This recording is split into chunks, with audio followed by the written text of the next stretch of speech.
across the UK, on DAB+, on your smart speaker, on your smart TV, and on your side. This is Talk.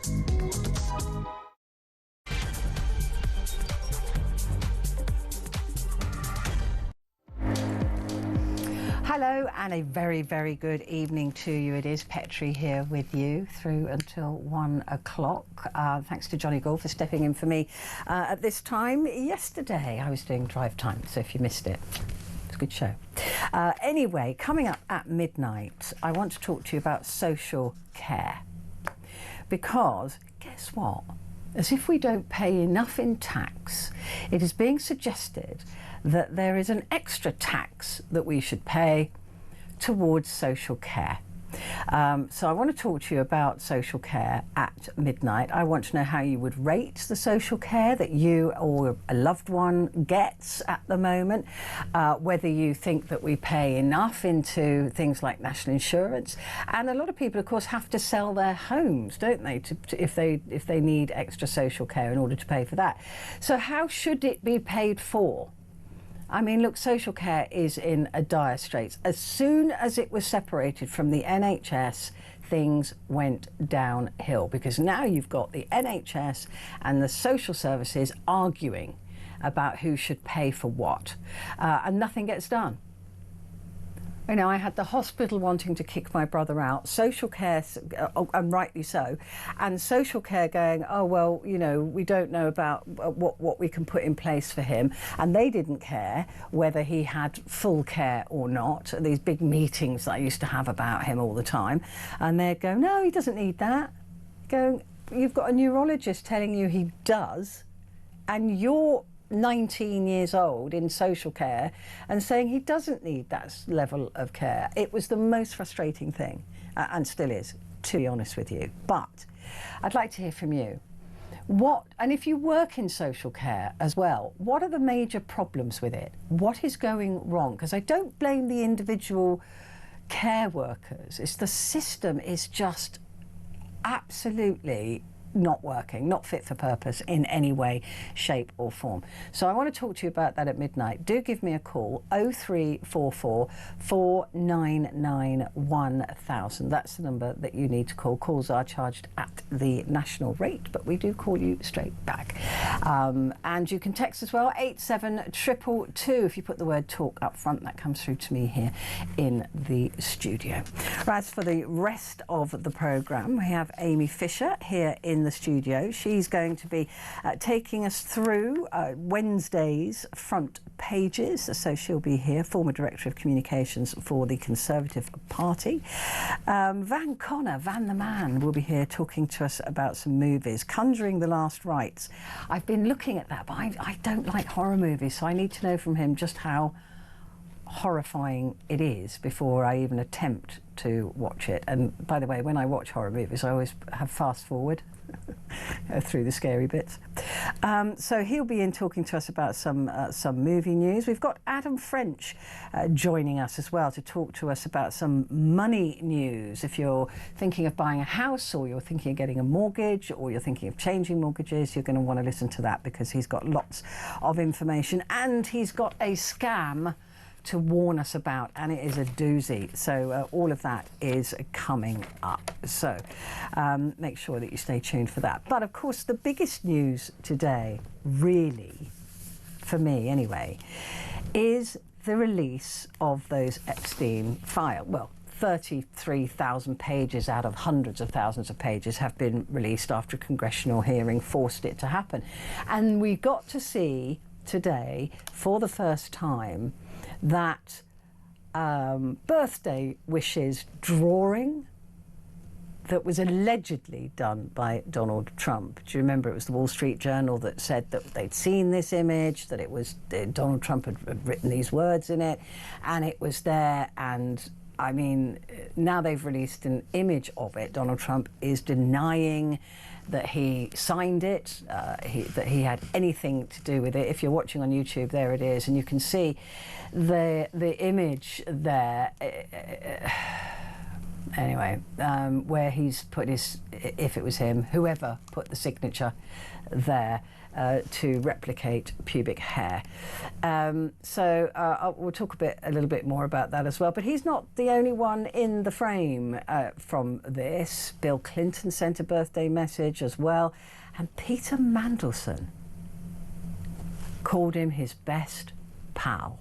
Now, we've all seen Peter Mandelson since then. He's the US ambassador, by the way, the British ambassador to the US, by the way, and Keir Starmer supports him 100%. But he's called him his best pal. Since then, he said, "I regret ever being introduced to Epstein. I regret ever knowing him, but, you know, blah, blah, blah." And there's images of him. I mean, it's really unedifying. It really is, because Epstein was a paedophile. He was a paedophile. And these Epstein files contain the names of other paedophiles. Now, just being in this birthday book does not implicate anybody in any of the wrongdoing that Jeffrey Epstein was found guilty for, right? It doesn't implicate them, but it does suggest close relationships with somebody you shouldn't really have close relationships with, right?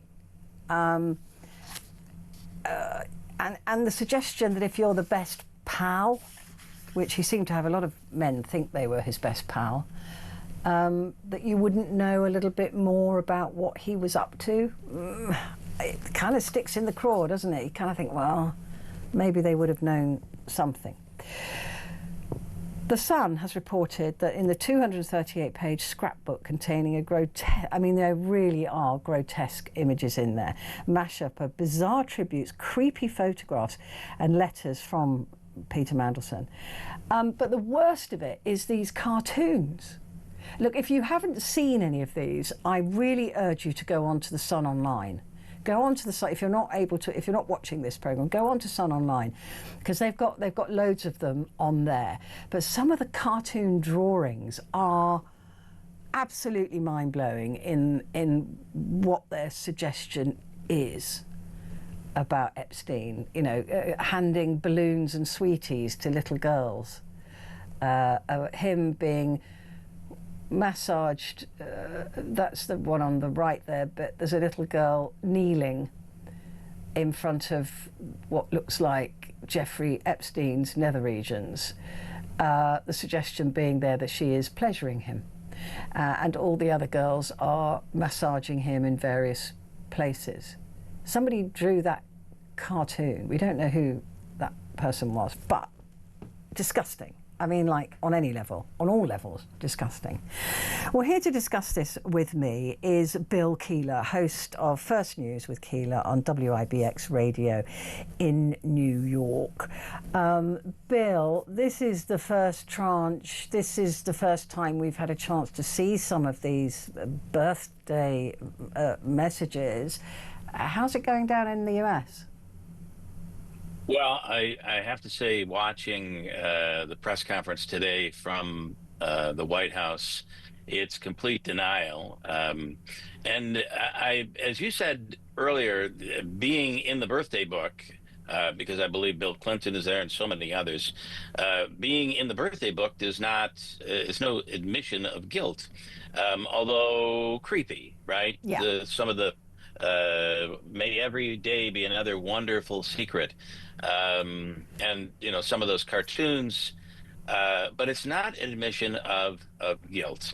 And, but I find that the denial, the adamant denial, the fact that this is a liberal hoax. Interesting that we're not calling it a witch hunt. This is now a hoax, something a little bit different. But I would not call the Wall Street Journal a liberal outlet by any means. And there are plenty of conservatives here and Republicans who want this released. And let's not forget that this came from this administration saying we are going to release the Epstein files. We're going to release everything. There's a list. It's coming out.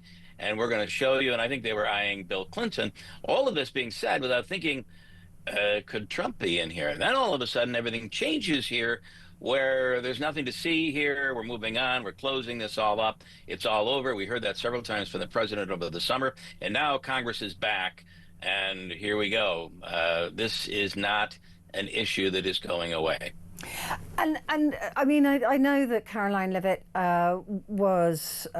did her press conference. I actually can't watch her anymore. It just makes me so cross. But you know, and she's saying, "Oh, we're quite happy to have that signature tested by forensic specialists." But the Wall Street Journal already showed he only signed it, if he did sign it, somebody signed it, Donald, not the full Donald Trump. And there are many, many examples. I mean, I'm no handwriting specialist, but I would say that they look like one was slightly thicker pen and one was slightly thinner pen, but it's the same signature. I mean, look, it is always the denial that brings people down, isn't it? I am not a crook. Yeah, I mean, look at Nixon. Great deal of history Nixon. in the United States. Yeah, it's always the denial, and I find it, and I find that the denial is so, it's almost over the top. Yes, it seems unnecessary for just sending somebody a birthday message, right? That's exactly right. I would, you know, if I'm Trump and that's my picture, telling someone I don't ever draw women. Well, it's an abstract drawing. When I draw, I normally don't draw, but I might draw a stick figure of a house. And then we see that he's submitted several of his drawings that are quite intricate of construction and buildings that certainly look much better than a stick figure. But if you're saying I don't draw women and this is the photo, it's 2 lines and a couple of other lines that we all know is a woman. It's just odd. And Leavitt and her denial, her accusations, it's just really something to watch, the White House press briefing, where they just ridicule 75 or 70% of the media, calling them all part of the hoax, and Democrats are okay with pedophiles, and I mean, this is just over the top. And you're right, it's hard to watch. I don't know how those reporters can sit in there day after day after day. That they deserve a medal. The other thing, of course, that we have to address if we're talking about it is this bizarre claim that Donald Trump was somehow an FBI informant, so that if he was on Epstein's Island, which Donald Trump denies ever having been, he was there as an FBI informant.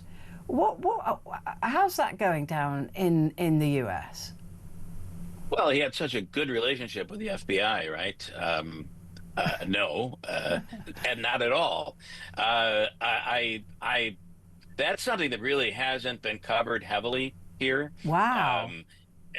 Which is bizarre to me. But it's almost as if the media is trying not to overblow the Trump stories, like we did in the last administration, which was labeled a witch hunt. A lot of media outlets were criticized and lost ratings and numbers and revenue, all based on that. So I almost feel that many of them have backed off. But boy, when you go online, which social media today and Instagram and whatever it is you're watching, they are all over this. Well, I believe that claim now has been rolled back. It would have to be, right? Yeah. I mean, and he was saying that that he didn't quite mean that. But it's such a bizarre. It's so strange to watch this, because I want to find out I don't care who's in those files. If they have done wrong, if they have taken part in the trafficking of women and girls, if they have raped these women and girls, I don't care who they are. They could be the Pope himself, they could be God himself. I don't care. They need to be uncovered and they need to be prosecuted. But that message doesn't seem to be getting through. It's become so political and so partisan that it's almost like nobody really cares about the victims in this. I find it bizarre that we're in a world today where you could just go back 7, 8 years ago. You would never question a female who made an accusation, and now we've gone to the complete opposite. And sometimes I have to say, and sometimes that was unfair to the male being accused. So we've now taken a pendulum and we've swung all the way the other way to the point where half the country, and it's really not half anymore. I have to say Trump's negative numbers are up at about 57% right now. So there's a part of the country, though, that he can do no wrong. And it's okay to pick on these women as liars and people who are just out. They hate Trump so much that they're willing to lie and put their reputations on the line. Meanwhile, we're not considering the fact that this is a real story. Just dig in. All of this. I mean, Epstein went to prison. Maxwell is in prison, so to speak. Yeah. And there is a crime here. There is something to see here, and yet, if Trump is involved, there's a portion of this country that just believes that is not true. It's all made up, and it's part of the hatred of Donald Trump. I do feel, though, when you're talking about young girls, that's a different. That's if there's ever an area where Republicans are going to step away and say no more, it would be the sexual violation of young girls. There's also, of course, released today as well that joke check where we've already heard Donald Trump use language like he stole one of my girls. Okay, like she was property. This was when a young woman who was working at Mar-a-Lago, that's apparently why they fell out, that Jeffrey Epstein took her away from Donald Trump. But to use the language, stole one of my girls, I think is dubious at best. And this is actually a joke about how Donald Trump paid, or Jeffrey Epstein paid Donald Trump, whichever way around it was, I can't quite remember, $22,000 for a young woman. Are we going to excuse this as locker room talk? Well, that's locker room talk. Yeah. That's, I mean, and because that's what we have dealt with the previous cases, and it blows my mind that the loyalty to one person, one man, in this case, can be so strong that we're looking the other way when a case like this and evidence like this is coming out, and even the administration in power, the party in power, working to suppress this from being released. It's almost cultish, in my opinion. I mean, it's just like I said, quite extraordinary to look at. Look, we have our own problems over here with cover-ups of paedophiles and paedophile gang rings. It's, you know, that some powerful men are involved in, and we know we're not completely innocent in this world either, Bill.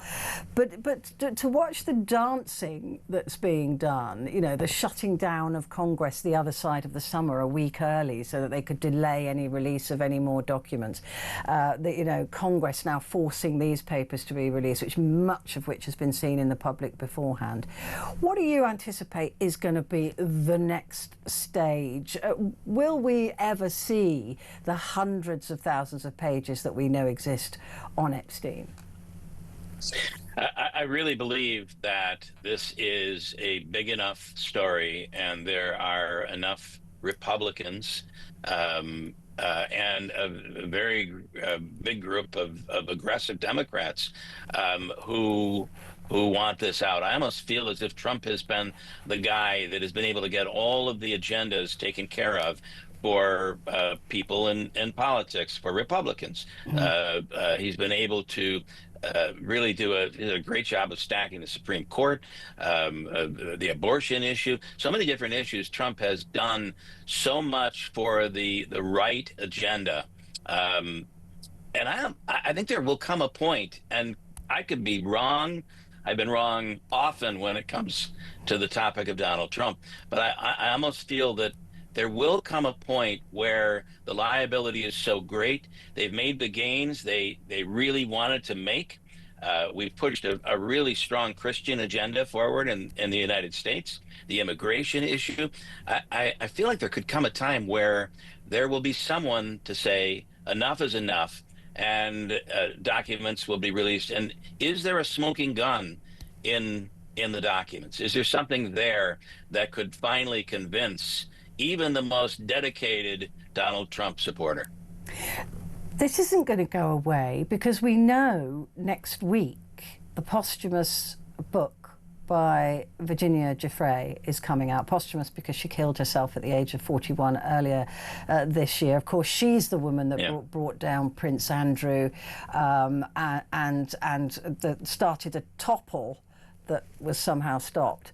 Her book is coming out. I can't imagine that that's going to pull any punches. She said, even if I'm dead, I want this book out there. They must be worried about this at the White House. I would think so, and I do think that again, the vehement denial, the look over here, look over there. We're sending in the military into Chicago. Well, maybe we'll go into New York. We're going to D.C. We've been in L.A.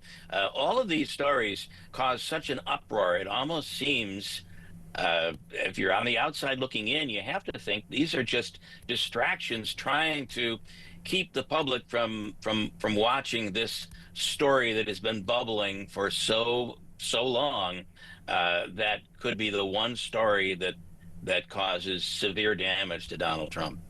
Yeah, like I said, if he ever knew anything about President Nixon, he perhaps would be handling this a bit differently. Bill, it's always such a joy to see you. I hope you're well. Someday we'll talk about positive things. I'm not sure when. Well, one day we will, but it's positive always to see you. So thank you very much indeed for joining me. The fabulous Bill Keeler there, host of First News with Keeler on WIBX Radio in New York. Quick break, back in a sec.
Across the UK, on DAB+, on your smart speaker, on your smart TV, and on your side. This is Talk. Hello there, this is Talk, and it is Petrie, and it's time for the competition. Our biggest competition to date is now live, and we're giving you the chance to win a whopping £25,000 plus some Oasis tickets. 2 lucky winners will win a pair of Oasis tickets when they come back to Wembley on the 27th of September. Plus, alongside the tickets, we're giving one listener the chance to win that huge 25 grand. For all the details and how to enter, stay where you are. 18 plus, UK excluding Northern Ireland. For a chance to win, text the word cash to 83338 and you're in the draw. Text costs £2 plus 1 standard network rate message. You must have the bill payer's permission. Or you can enter for free by calling 0330 880 338. All entries must be received by the 19th of September at 9 a.m. This is a TalkSport limited promotion run on TalkSport, Talk and Virgin Radio UK stations. Full terms and conditions at talksport.com. So there you are. Good luck. Get on with that quickly, because the 27th will be upon us very, very quickly. Now, coming up at midnight, I want to talk to you about social care. It's a big bugbear of mine, because those of you that know me know that I've been through this, still going through this with my brother who needs care at home. And the battles that I went through, I mean, I still have nightmares about it. I mean, just a complete joke. That you know, big meetings with neurologists and doctors and all these people who were caring for my brother, and then one sort of 19-year-old social worker, and there were you know, not physiotherapists, but the ones that tell you how they help you out at home, they help you know what you need at home. And they were all saying, no, he needs this, he needs that, he needs the other, he can't have an oven, you know, because he'll forget to switch it off. He can't have this because that would be dangerous. He must have this because that would be good for, you know, all of these things. And the social worker just went, no, I've spoken to him, he seems fine. And you go, there's a neurologist there telling you that he's brain damaged. There's another doctor there telling you, and the social workers go, no, I think he can cope on his own. So, I mean, I wish I could use the language that I used, but I wasn't happy with that. But because I was there fighting for him, and because I was able to fight for him and made phone calls to very senior people, I was able to get him partially, probably 80% of the care that he needed. But it did occur to me that if he didn't have me fighting for him, he'd probably be dead by now, with no care at all. And if your loved ones didn't have you fighting for them, they wouldn't have what they've got. And if you've got no one to fight for you and you're on your own, I don't think anybody really cares. Social care, big joke. And I don't blame the individual. I did blame her, 19-year-old, because she didn't know what she was talking about and refused to listen to everybody else. She'd clearly been told to try and cut the budgets, and it didn't matter that here was a man who was too young to have dementia, had dementia, and she couldn't quite get her head around that. But I think mostly the people who work in social care tried to do their very best, but the system is utterly and completely crushed. It is broken. It is beyond repair. And anybody who's tried to access social care will know that I'm speaking the absolute truth about that. But what is being suggested now is that we pay an extra tax to fund social care, and that we all need to be putting in for social care in the future, as if we don't pay enough tax. So I want to hear from you at midnight as to how you rate the social care that you've received or your loved one has received, the social care that you're receiving now. Is it up to scratch? Is it up to what you would have expected it to be? And how do you think it should be funded? Personally, I think it has got to come back under the umbrella of the NHS. Yesterday would not be soon enough. From what I witnessed, that is the only way to make social care accountable. So give me a call, 0344 499 1000.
across the UK, on DAB+, on your smart speaker, on your smart TV, and on your side. This is Talk.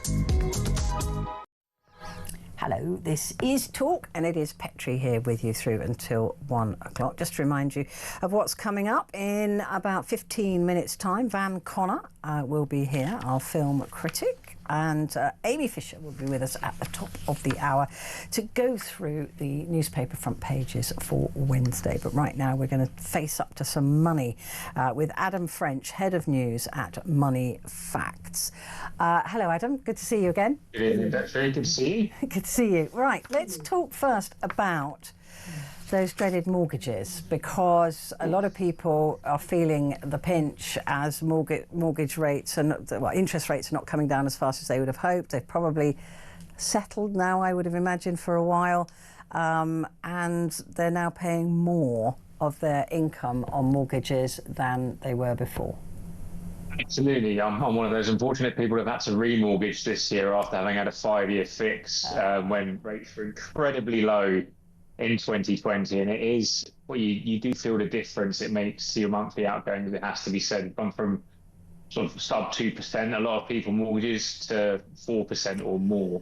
And when you're talking about the amounts that we're borrowing these days, it is a sizable difference. So at Money Facts, we crunched the numbers on this one, looking at the amount of your typical take-home salary mortgages are taking at the moment. And we look back at rates going back to the year 2000 to the current day, and it looks like, in terms of percentage share of an average take-home salary, things are about as bad as they were just before the financial crisis in 2008. You're looking at people coughing up around half the average take-home salary, which is what we were looking at back in 2007, 2008. Now, things have softened a little bit over the past year. So house price growth has been relatively flat, and that has been a bit of a boost to affordability. So we haven't quite gone the whole hog, and things haven't got as bad as we saw 20 or so years ago.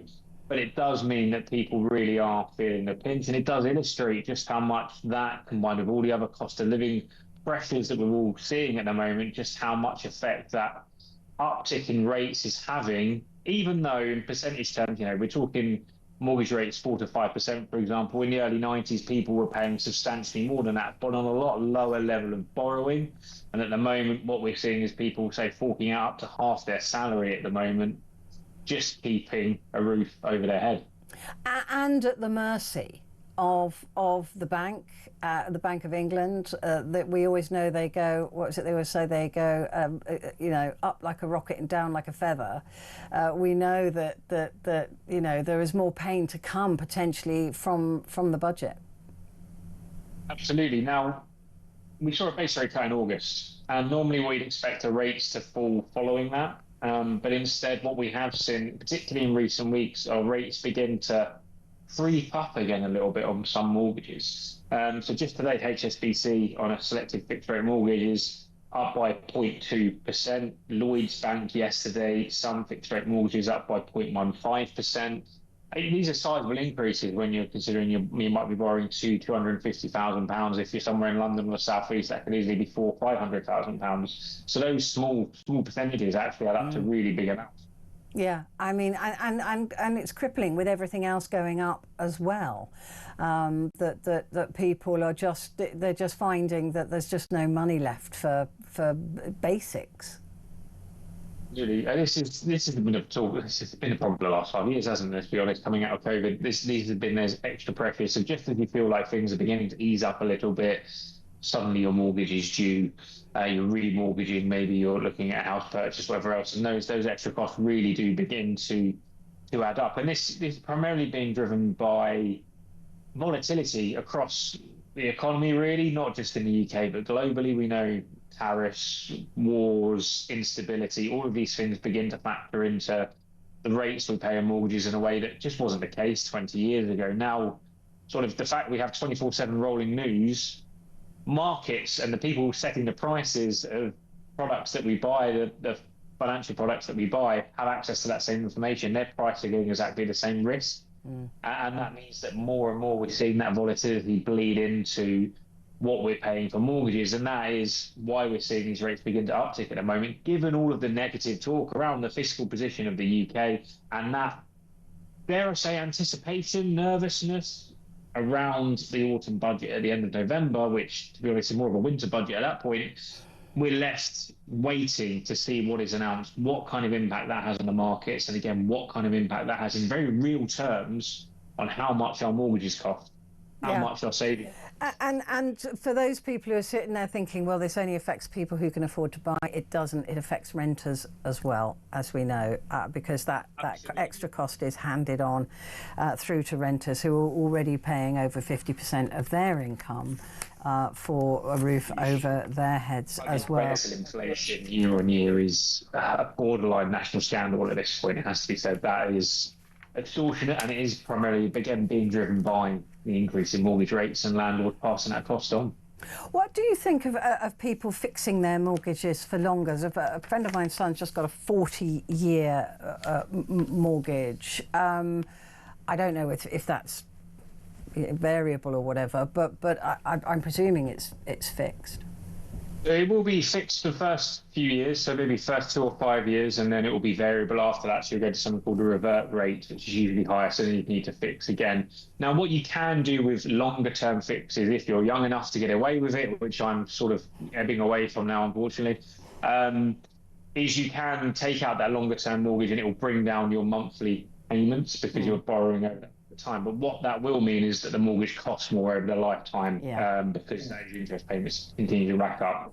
So the best tactic to deploy in those instances is to overpay a little bit every month, and that brings down the term. But it does mean you're not tied to making that payment every month. So, you know, life changes, things happen, you may have an extra expense that month. You're not tied to making that overpayment in the same way. Gives you the flexibility to be able to overpay when you can, not when you can't, and that way you're still making sure you should be mortgage free earlier than if you just made the minimum payment every month and you're tied into that for 40, 50 years. No one really wants that. You'd rather be shutting up shop and not working anymore. Certainly I will anyway. Yeah, I know. I've already passed the age that I wanted to retire at. It's still not happened. House prices as well, we've just touched on that. I mean, the uncertainty in the markets at the moment is putting a dampener on house prices, which is good for buyers and not so good for sellers. Absolutely. It's a weird one. There's been a couple of house price indexes in the last week, and one said house prices have gone down a little bit and one said house prices have gone up a little bit. Now, they're based on slightly different metrics. So one's on asking prices, one's on what banks have seen houses sell for. We're all left wondering what is happening with house prices at the moment. And as I mentioned, this is kind of good news, to be honest, for affordability, if nothing else, in that house price growth is kind of flatlining. It does mean wages have a chance to catch up.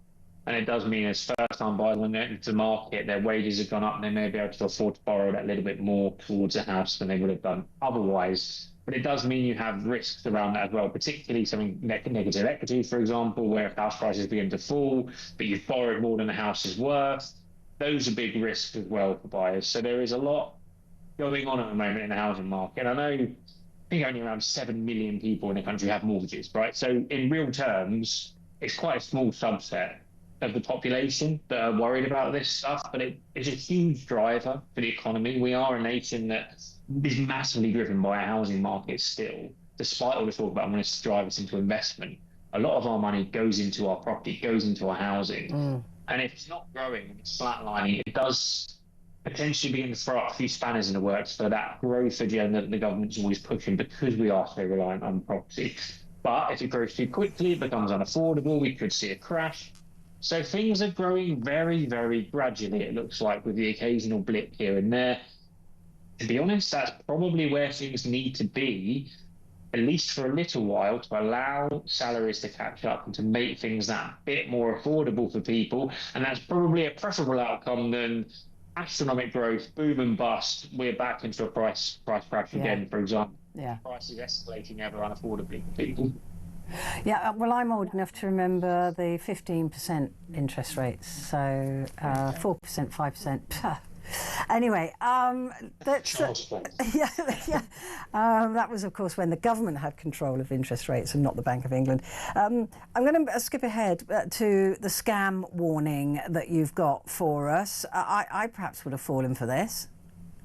So would I, actually, and I'm really glad I read this piece of this. So I know The Guardian maybe isn't the most popular newspaper, but actually what they do with their scam watch stuff is really, really good. And this column in this warning about this particular penalty charge, parking penalty charge, this text, such a clever text in such a really basic way. It just looks really authentic. And it's basically threatening you with, issuing authority notice number, you owe a payment, you've got a parking ticket, looking quite threatening and quite official. And if you are aware that you may have parked somewhere you shouldn't have done, or maybe this chance it is legitimate, you could easily end up following the link and end up paying, just make it go away before you get hit with hefty fines. And just like how real parking tickets work, to be honest with you, end up paying it just because you get thrown with. So basically, your line is breaking up, Adam. So I'm just going to paraphrase that. If you get a text telling you you've got a parking ticket and it asks you to follow the link, do not follow the link because it is a scam. And if it is real, would you? I don't think they've ever texted like that though, councils. If it is real, it will include your vehicle registration. The location of the offence and the time it happened as well. Those three details should be key. And if you're really not sure, contact the parking company or DVSA, which doesn't deal with parking ones. Is often linked in their scam messages as well. So it's another telltale sign to look out for. Perfect, brilliant. So it'll have those. It will have those pieces of information. Otherwise, it is a scam. It's been brilliant to talk to you, Adam. Thank you very much indeed. Speak to you soon. Adam French, the head of news at Money Facts. Quick break, and then back with Van.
Across the UK, on DAB+, on your smart speaker, on your smart TV, and on your side.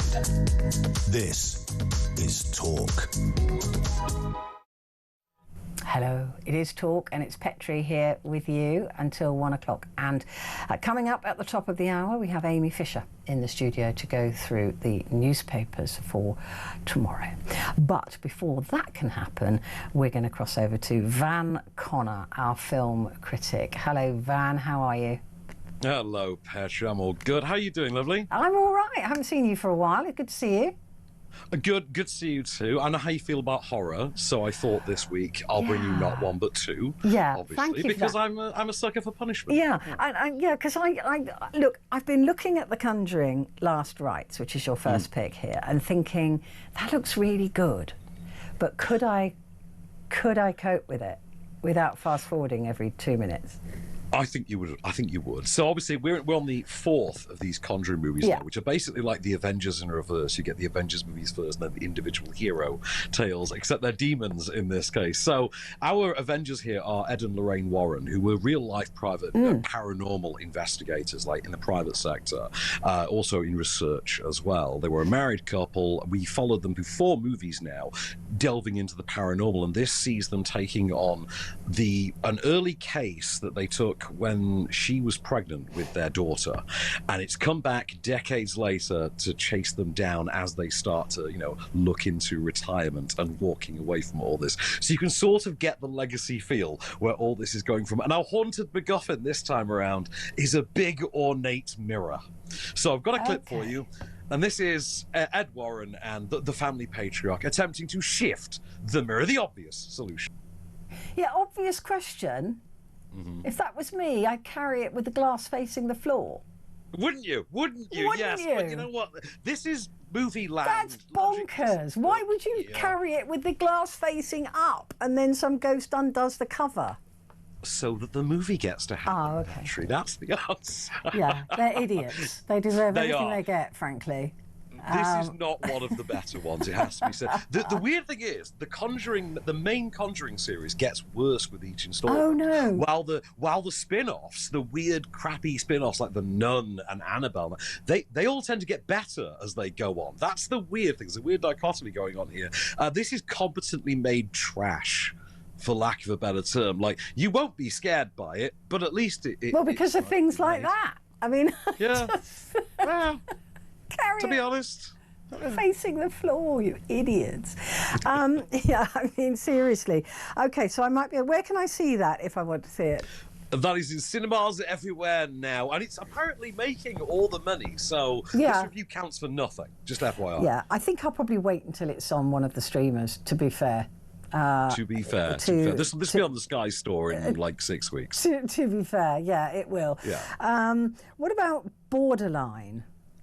Okay, I've not heard you'll of love that. this one. You'll love this one, Petrie. Okay, so this stars Samara Weaving from Ready or Not. You know the one where they hunted the bride on the wedding night, where the in-laws hunt the bride? Oh, yeah, I love that. I thought right, it was yeah, great. okay. So similar kind of tone going on right. here. She's like a Britney or Christina level pop star, right. Similar kind of pitch and age, and she has a stalker / #1 fan who's played by an actor named Ray Nicholson, and he breaks into her house one night, takes her hostage, and stages a wedding. He's going to marry her. Now, that's a good concept on its own, but it gets exactly three times more exciting when I tell you that actor, Ray Nicholson, is the son of Jack Nicholson, and he's every bit his father's son. Have a look at this clip. I owe you an apology. I am so sorry for leaving, honey. Get away from me. Baby, I told you. I don't know what I was thinking.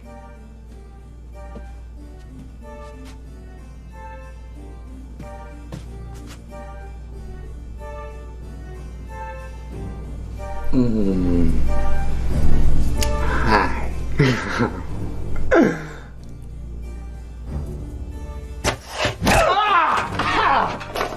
Oh, wait a second! I can explain later! Yeah, he's creepy, right? Right, isn't it? He's very much his father's son.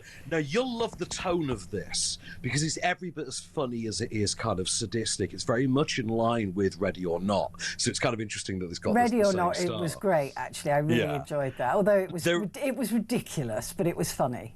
Totally, and I can't wait for the sequel, which they have cleverly titled Here We Come. Here I Come, Ready or Not, Here I Come. This has, for my money, the single greatest needle drop Celine Dion will ever have in the history of cinema. And I know that she won an Oscar for Titanic. I don't care. This is better. And a lot more fun. And you know what? Just a brilliant vehicle for Ray Nicholson. Like, he is so much fun in this. I can't wait to see. We need to make Chinatown sequels. We've got a new young Jack Nicholson again. I know. This he really is so has much that potential. intensity in his face. Yeah. I feel sorry for people listening on the radio who weren't able to see that, because he looks really it's like that Here's Johnny face, isn't it? Very much that. Yeah. Now, Michael Caine. See, nobody can say Michael Caine without doing a Michael Caine impersonation. I defy anyone to go Michael Caine. Michael Caine. Everyone does it.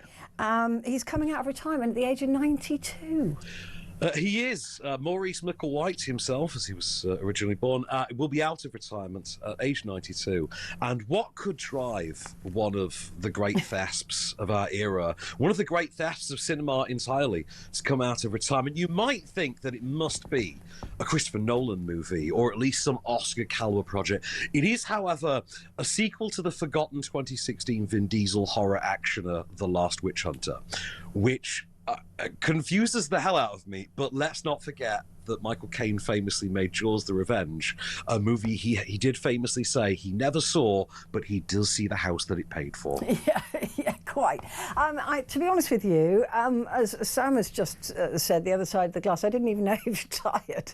So, I think it was a formal thing. I don't remember. I don't remember it. But maybe he's just bored at 92 Maybe. And he wants to get out there and do something good on him, and he probably has to prop up his pension. I don't know. That winter fuel thing is coming back, so maybe not. Ryan Reynolds has made an admission. Yes, I don't know if you remember this. So back in 2016, when we got the very first Deadpool movie, that came about because there was an attempt. They made some test footage. The studio didn't like it, said we're not going to go for it. That test footage got leaked onto the internet not long after, and everybody, myself included, went nuts about it online. And Fox had to, by having the proverbial gun to their head, turn around and say, do you know what, you can have your movie because people evidently seem to love it. Well, it's now come to light. We've all kind of known this for years. It's been a very open secret. Ryan Reynolds was the guy that leaked it. Okay, that was what happened. He's now admitted it. It's taken nearly a decade. We all sort of knew, but he's now confirmed it. That's what's happened. I mean, I'm glad he did, because, I mean, Deadpool and Wolverine, I love that film. I mean, if you think about funny. how much... It was just silly and funny, and I liked it. Yeah, if you think about how much Ryan Reynolds owes his entire career to Deadpool now, you can genuinely say that he is now the textbook case of making your own opportunities. Yeah, he really did, and good on him. He genuinely is. And he seems like a really nice guy, actually.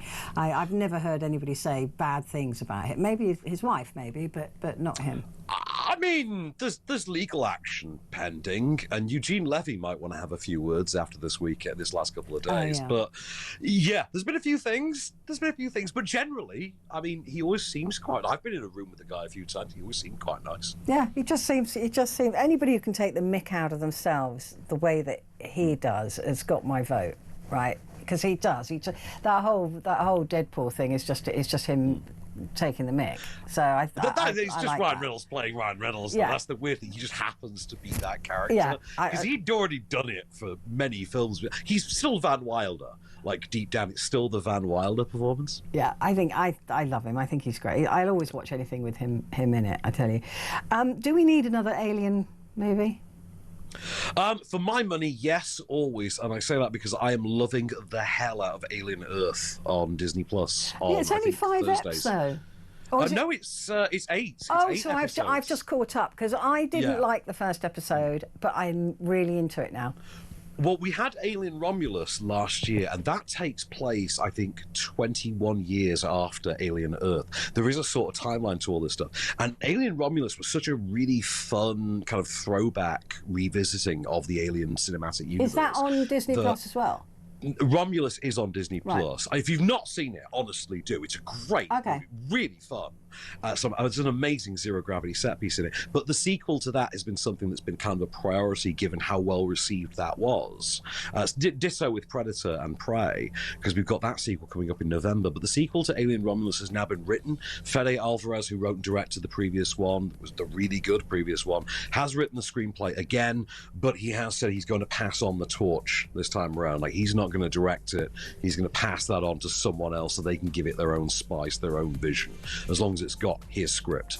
Oh, that sounds good. I mean, look, I do like the Alien stuff, but I just wonder if this, it can get a bit obvious at times. But anyway, Van Connor, it's always wonderful to see you. Thank you very much indeed. So The Conjuring Last Rites and Borderline. Borderline looks like it'll be a lot of fun. So coming up, of course, at the top of the hour is the newspapers with Amy Fisher.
Across the UK, on DAB+, on your smart speaker, on your smart TV, and on your side. This is Talk.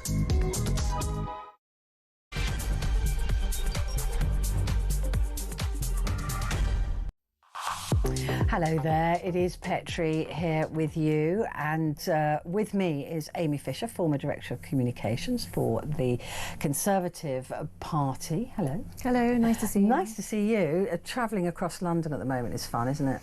Yeah, I mean, I don't think I had it sort of quite as bad as you, but the older tube drivers are not making themselves any more popular with the irregular Londoner. No, they want an extra day off, a week. Of course they do.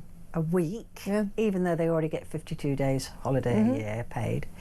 And they want a 75% discount on all train journeys around the country and 75% discount on Legoland. The Legoland one I hadn't particularly clocked up. I've more sort of been in the kind of, as I say, ranty Londoner, you know, blinking tube drivers, quite literally bringing the whole of the capital to kind of a standstill again and just making everyone's life a sort of total night. A total. Yeah, Chessington World of Adventures as well, apparently. Total misery. Well, they've obviously got some kind of sense of humour somewhere, even if the rest of us are sort of somewhat failing to see that aspect. It's a card called a Prev card or something that entitles you to all these discounts at various places around the country. But yeah, I mean, it is miserable, and I know a lot of people listening don't live in London and don't care, but it is absolutely. But it's miserable. It is miserable for everybody. Exactly the work, because it really does. You know, and then all the buses are so overcrowded. So you can't get on a bus. So you can't get on a bus, and then everyone is so angry because they're literally trying to get to work, and they're, you know, sort of quite literally kind of hours late. And as I say, you know, it's along with kind of the misery and the anger, there is, you know, as I say, I do appreciate a lot of your listeners won't live in London, but just, you know, anybody who does, it's just the kind of eye-rolling acceptance at a certain point of course they're striking again. Yeah, for no reason particularly. Of course we've got another couple of days of them holding the capital to ransom, and you know, sort of, if I really wanted to go on a bit of a rant, I mean, I haven't particularly heard anything from, you know, Sadiq Khan, no, the mayor, literally the mayor for London, but he probably supports it. He's been almost completely silent about the fact that millions of people's lives have been utterly hospital appointments ruined, and legal appointments ruined, and, you know, even if you can get to the hospital, perhaps your doctor or your nurse can't.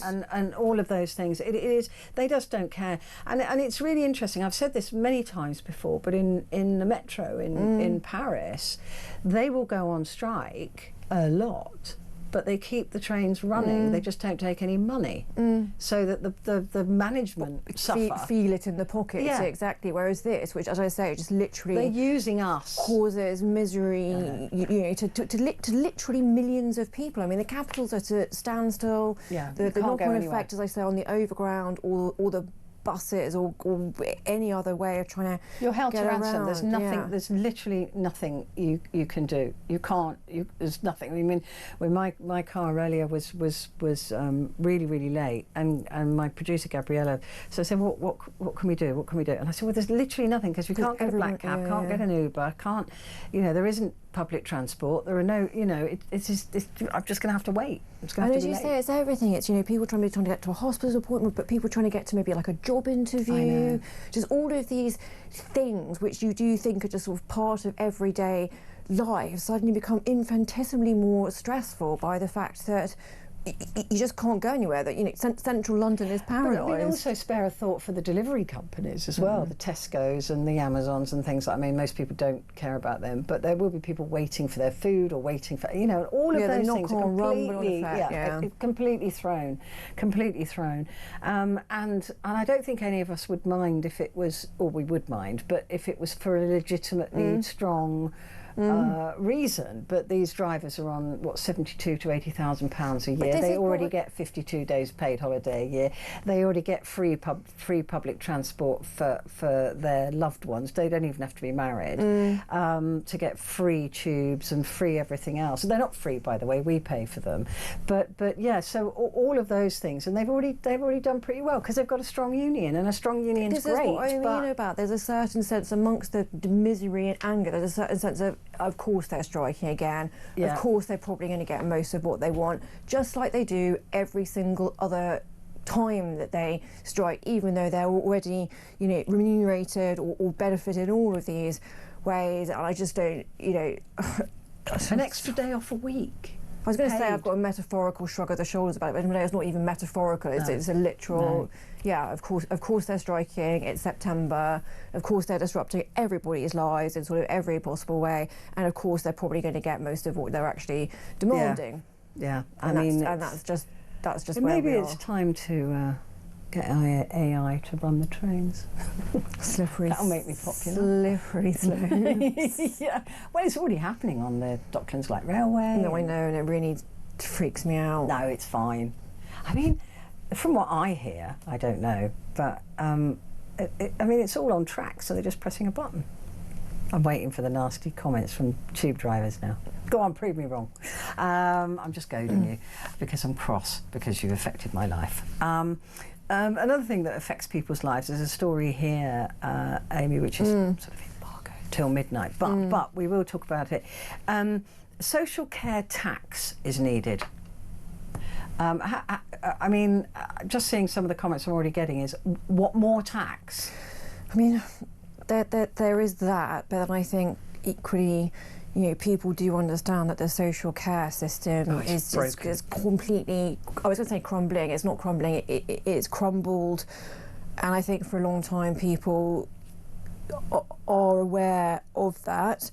And I think people are also aware that every time anybody tries to sort of grapple with this sort of enormity of it just kind of scares anybody. And, you know, every government I can remember from kind of the late 90s has been talking about changing the system in some way. I mean, I still sort of shudder at even seeing kind of social care in a headline, because I was working for the Conservative Party in 2017 when Theresa May, if you recall, produced her grand plan for kind of social care, which swiftly became, you know, the dementia tax. She had to kind of U-turn within about 4 days because people had sort of fundamentally misunderstood.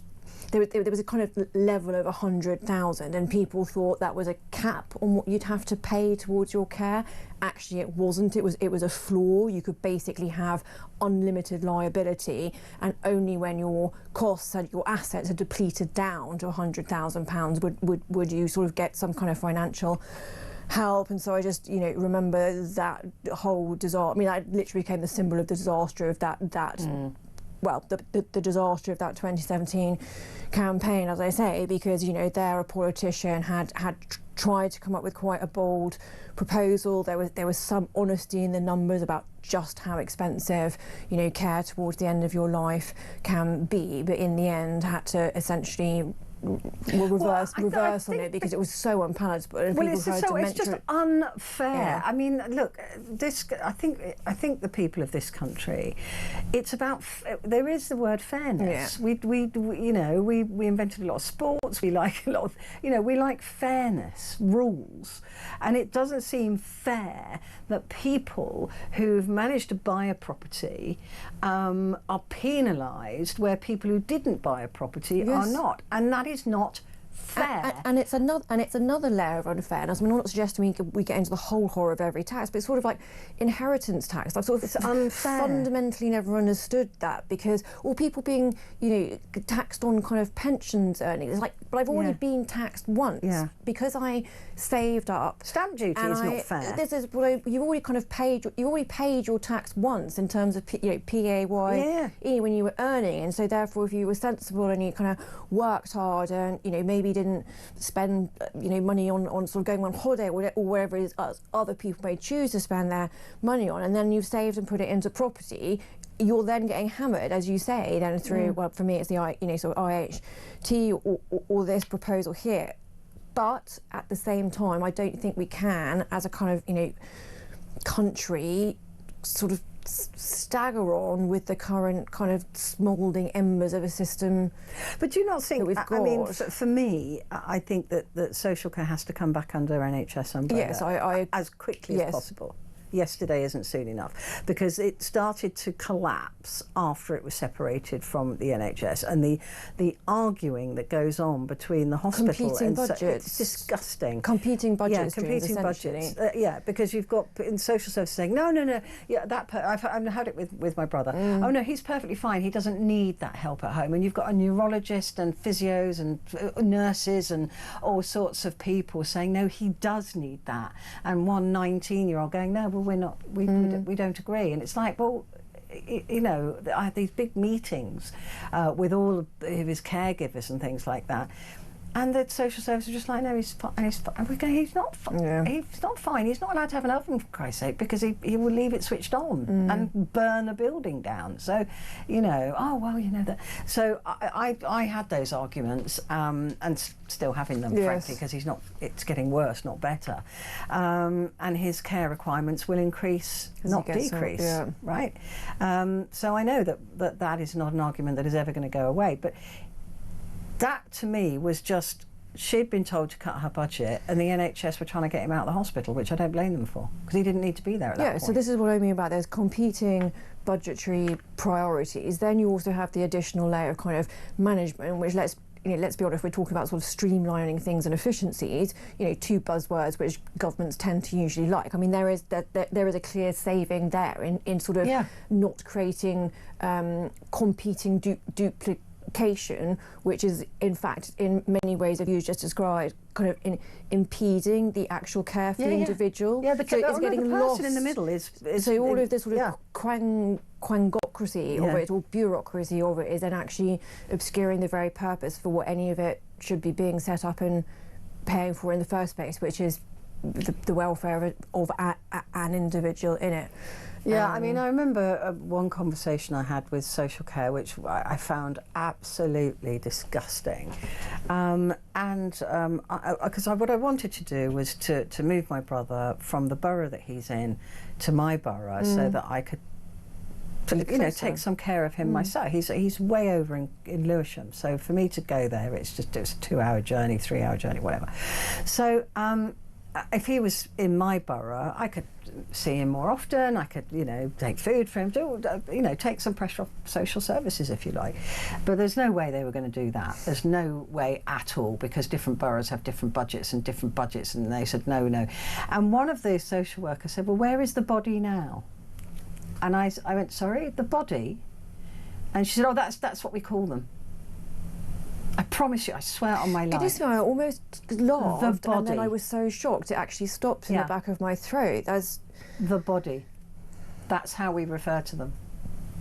I was so disgusted. But this is what I mean about if you've got a bureaucracy, the very point of which is meant to be the sort of protection and care for individuals, and the bureaucracy itself isn't even referring to them as human beings. Sentient human body. beings. I mean, that it sort of somewhat sheds rather a clear light on the problem. It was just like he was a thing. Or a conveyor belts being hefted around, the body.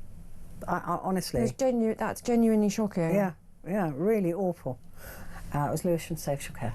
Just thought I'd throw them under the bus. Why not? So, yeah, I just think that the whole system, it's got to be funded, but it's got to be fair. That's the thing, because otherwise we won't accept it. Before we get on to the UK papers, let's have a look at the Washington Post. And the House panel releases Epstein documents where Peter Mandelson referred to Lord Mandelson, I should say, the British ambassador in the US, called him his best pal. Yeah, I think this is actually on some of the UK papers as well, and even more sort of excruciating Technicolor, literally photographic glory. But I mean, this whole story, I mean, as everything in any way related to Epstein is just weird and creepy and horrible in the extreme, and however many years the story continues to bleed out and whatever new details we get, it's just grot of the very, very highest order. I mean, there's a certain amount of irony in the sort of particular document which everyone has been talking about for the last 24 hours, this sort of weird outline drawing, this birthday book, and there's a weird sort of outline drawing of a sort of woman's torso, then apparently from, Donald Trump kind of wishing Epstein the warmest of wishes. I mean, Trump is completely denying it. I believed he is suing or threatening to sue. There's some kind of multi-million, if not billion, lawsuit. It's a 10 billion lawsuit. I mean, it's crazy number of noughts that I can't quite remember being threatened, and none of it is going away any time soon, and it's just this disgusting, like, leaching out of, as I say, absolute grot, which ever more people are being. And the sale of women as a joke, depreciated in value, which can only make they're talking about a woman or a girl in that conversation, and they're buying and selling. It's a joke, but it's not funny, and this is only the beginning, because Virginia Giuffre's book is out next week. So what on earth is that going to reveal? Well, I think we've already seen quite a bit. I mean, I don't think Prince Andrew's, I assume he's having some continued sleepless nights from... Yeah, but it'll reveal more about, presumably about Epstein. It will reveal more about who else was around. It just seems to be so many people. Yeah. I mean, hundreds of thousands of pages. And Mandelson now saying, oh, I wish I'd never met him. It's like, you called him your best pal.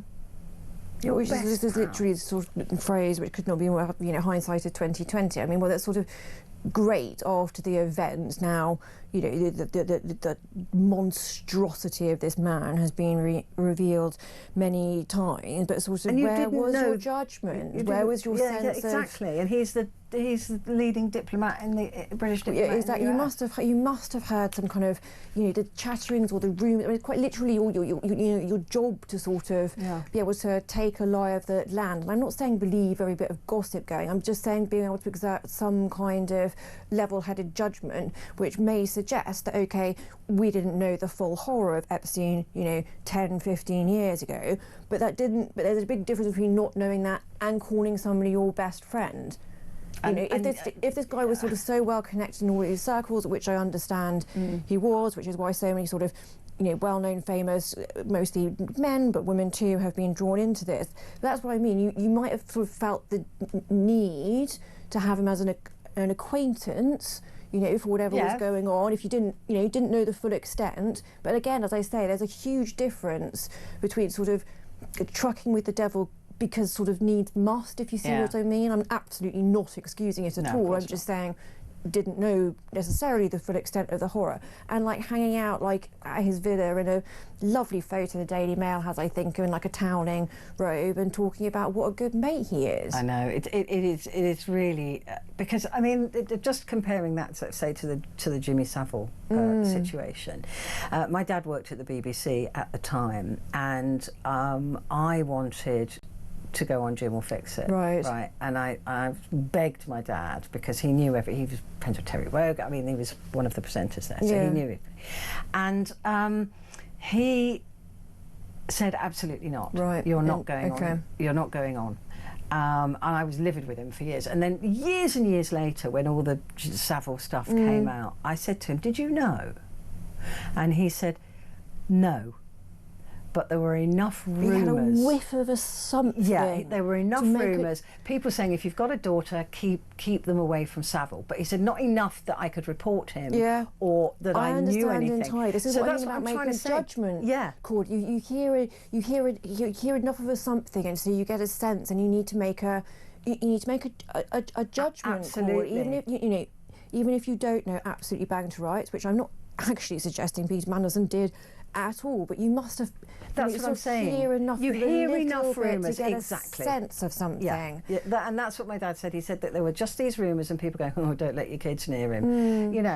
For him to go, "No, you're not going on that programme," and he never told me why. But until many years later. So I don't believe that people don't get. It's like these women who are married to serial killers, and they say, I never knew anything about it. There's a kind of, you must have got a sense of something. Well, this is always. I mean, you can.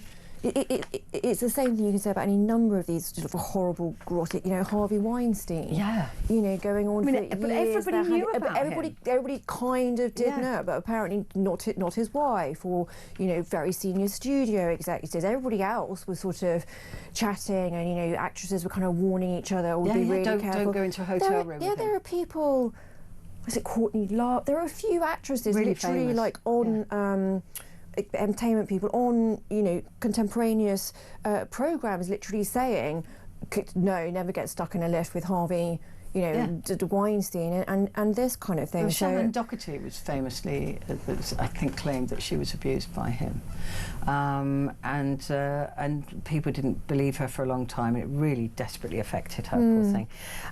But yeah, there's always a whiff. There's always a whiff of somebody's behaviour, and like you said, that sort of shows poor judgment, if nothing else, with Peter Mandelson. Let's take a quick break, but Amy and I will be back with the UK papers next.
across the UK, on DAB+, on your smart speaker, on your smart TV, and on your side. This is Talk. Hello, this is Talk, and it's Petrie and Amy Fisher, former Director of Comms for the Conservative Party, going through the papers. We've got the British papers, starting with The Sun.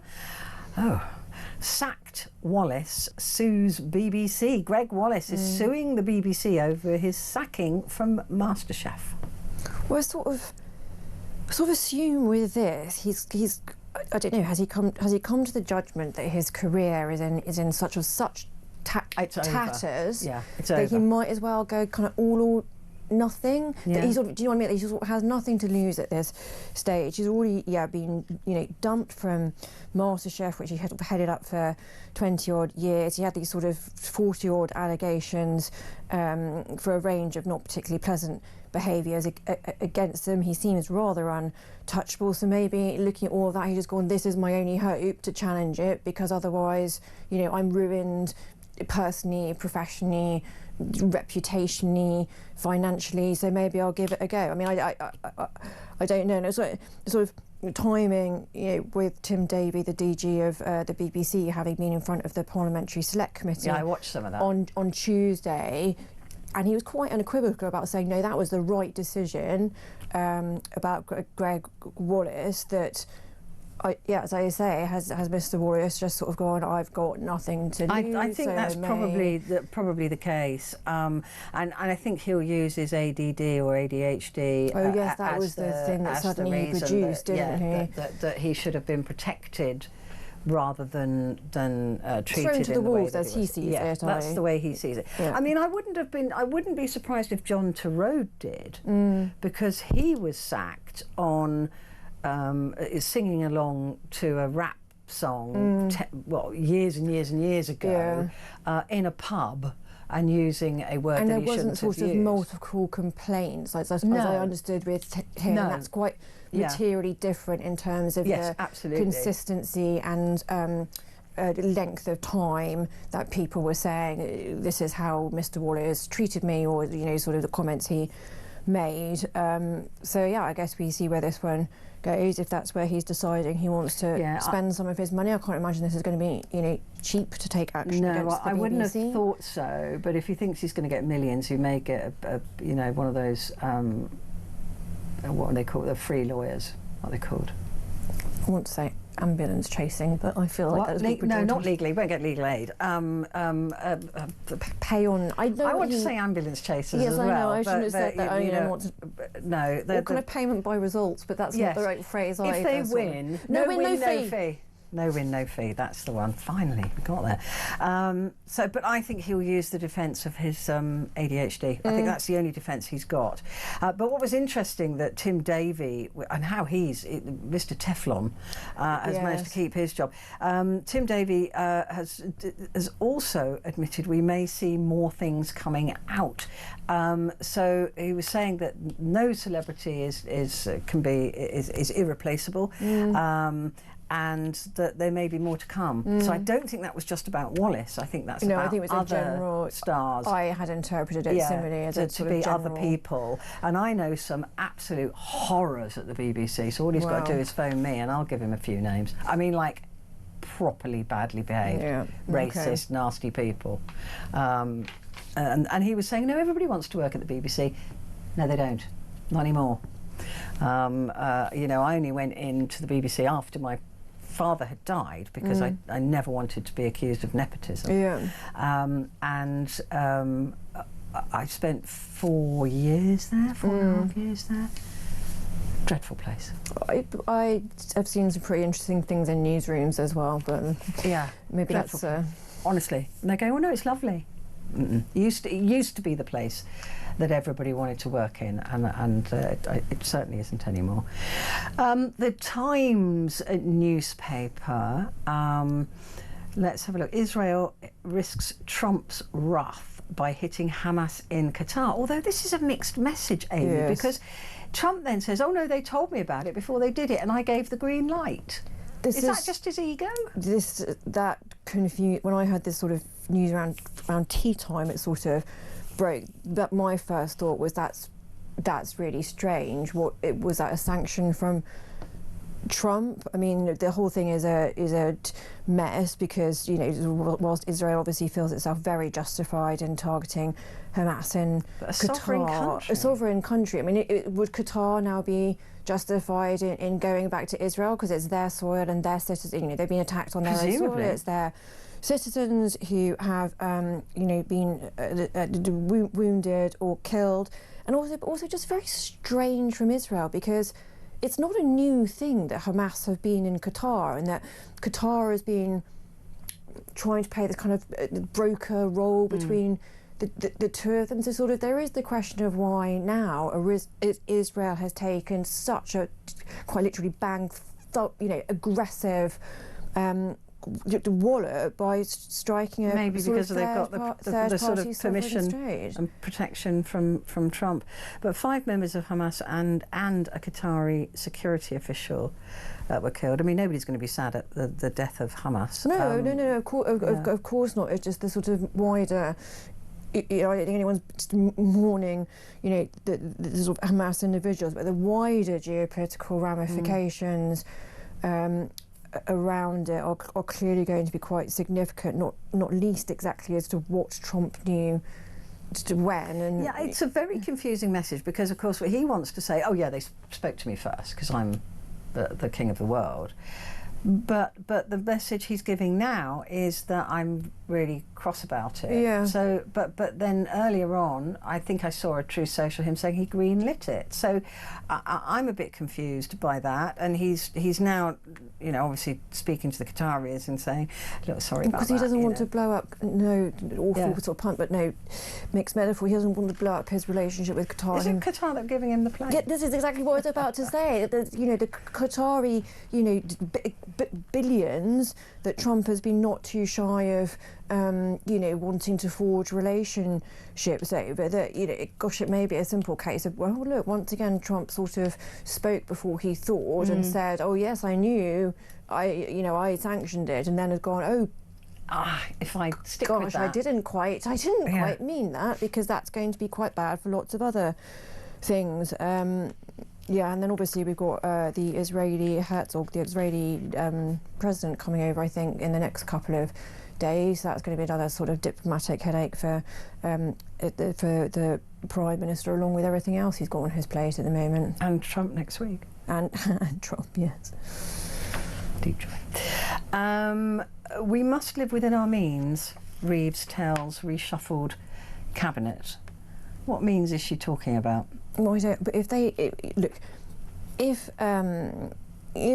the Labour government think that starting to put out these kind of messages is in any way going to, quote, roll the pitch for what by any assessment looks like it's going to be an absolutely horrible budget in November, then, I mean, it's for the birds, right? If they think that the kind of any PR strategy that is going to kind of mitigate the absolute sort of fear, either as, you know, individuals or people with mortgages or sort of business owners, you know, whoever you are, I think the ship has firmly sailed on the fact that the budget is going to be horrible, and Reeves and her colleagues can carry on going on about, you know, sort of an inherited black hole until the cows come home.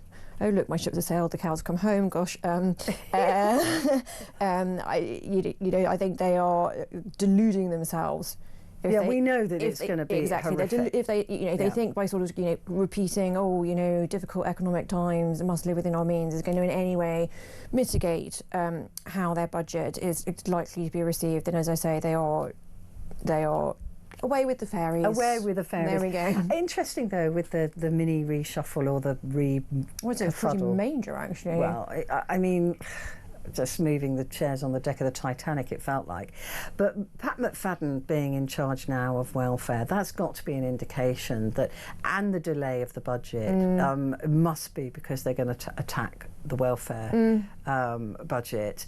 in time for that budget, for the actual budget from Rachel Reeves. So Pat McFadden, though, does have the respect of the backbenchers. He does have the ear, and that's clearly why Keir Starmer has put him in that position. So we can expect some fairly brutal news, I think, for welfare recipients. Yeah, I would agree with that, and obviously there has been quite a bit of chat in the last few days since the reshuffle that, you know, with the departure of Angela Rayner, and obviously the Employment Rights Bill was her big, you know, her kind of baby, and then Johnny Reynolds being, you know, sort of the architect of it. The architect also sort of being dumped, that Starmer was very much at pains to start, you know, giving off some more sort of pro-business friendly kind of vibes. So I sort of see it as a strategy.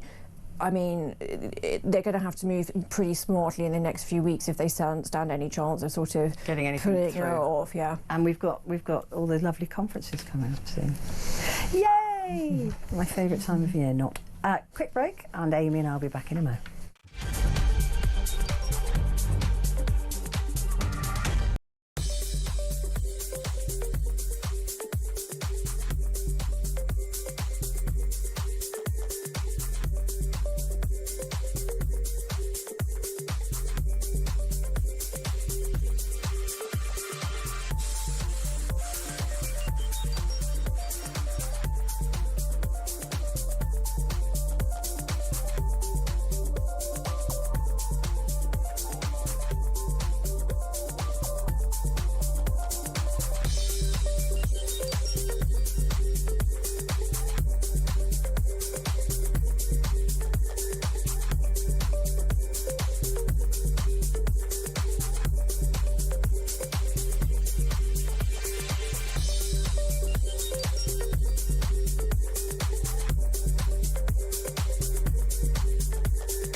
Across the UK, on DAB+, on your smart speaker, on your smart TV, and on your side. This is Talk. Hello there, this is Talk, and it's Petrie, and with me Amy Fisher, former Director of Communications for the Conservative Party. The Daily Star, news with a wink. All bets are off. What's this? So, well, one of the sort of many things being proposed in Reeves's sort of tax hike budget, of which we were just speaking, one of the things that certainly the racing community is very worried could be introduced is a sort of harmonisation of the tax paid by bookmakers for online tax. So at the moment, bookmakers taking bets on horse racing only pay 15% in tax, and the chat is that that would be moved up to 21% in tax, which would be in line with the amount of tax that kind of casino or like other gaming bookmakers pay. And then the concern is that that will have a, you know, all of the extra cost will be sort of passed on down to the racing community, obviously with a detrimental effect if you take sort of money out of that world, with the sort of loss of jobs, and, you know, the sort of, as I say, the kind of perceive as the community, racing community itself is perceiving it, you know, sort of an assault on sort of them and their kind of way of life. So they're terribly upset, and there is going to be no horse racing on Wednesday. Well, there you go. So yeah, horse racing is on strike. Jockeys, trainers and owners are protesting. But like we said before, Amy, she's tied her own hands here. So she's got to go sneaking around the back of the sofa for this 50 billion. Yeah, I mean, because I don't have a figure to hand, but I can't actually imagine that this is going to be more than a bill. This is not going to be some big, you know, plug in one of the sort of coals of the dam of her, you know, sort of economic finances. So, but it's kind of interesting to exactly that point. How many other relatively small pots of money she's going to be trying to go after that just really, really make people very angry in these various different communities, and then that will be the problem for her, is that she's got so many people, yes, from different communities and different places, because she's tried to raise so many pots that sort of the entire cumulative effect that everybody just again like literally everybody is angry, not just business owner, not just people with mortgages, but literally everybody who is they'll put up vehicle excise duty again, we know that. They're going to mine is already there'll be massively something there'll be something sin taxes, the driving, smoking, breathing. Walking on the cracks in the pavement. All of this kind of stuff. And as I say, the cumulative effect will be, they thought, they were being very clever by getting a little pot of money over here and then a pot from over here, and the kind of net effect of it will just be sort of universal outrage about tax hike, tax raid, all of this kind of stuff. And it so happens that the Star is highlighting this particular upset in the racing community, but I think I feel fairly sure in saying over the next few days and weeks that there'll be quite a lot of other stories like this, which may look sort of relatively niche or something, or I'm not really into horse racing, that kind of doesn't affect me, but there will be something else popping up that we know that they just leak it all to see what the reaction will be.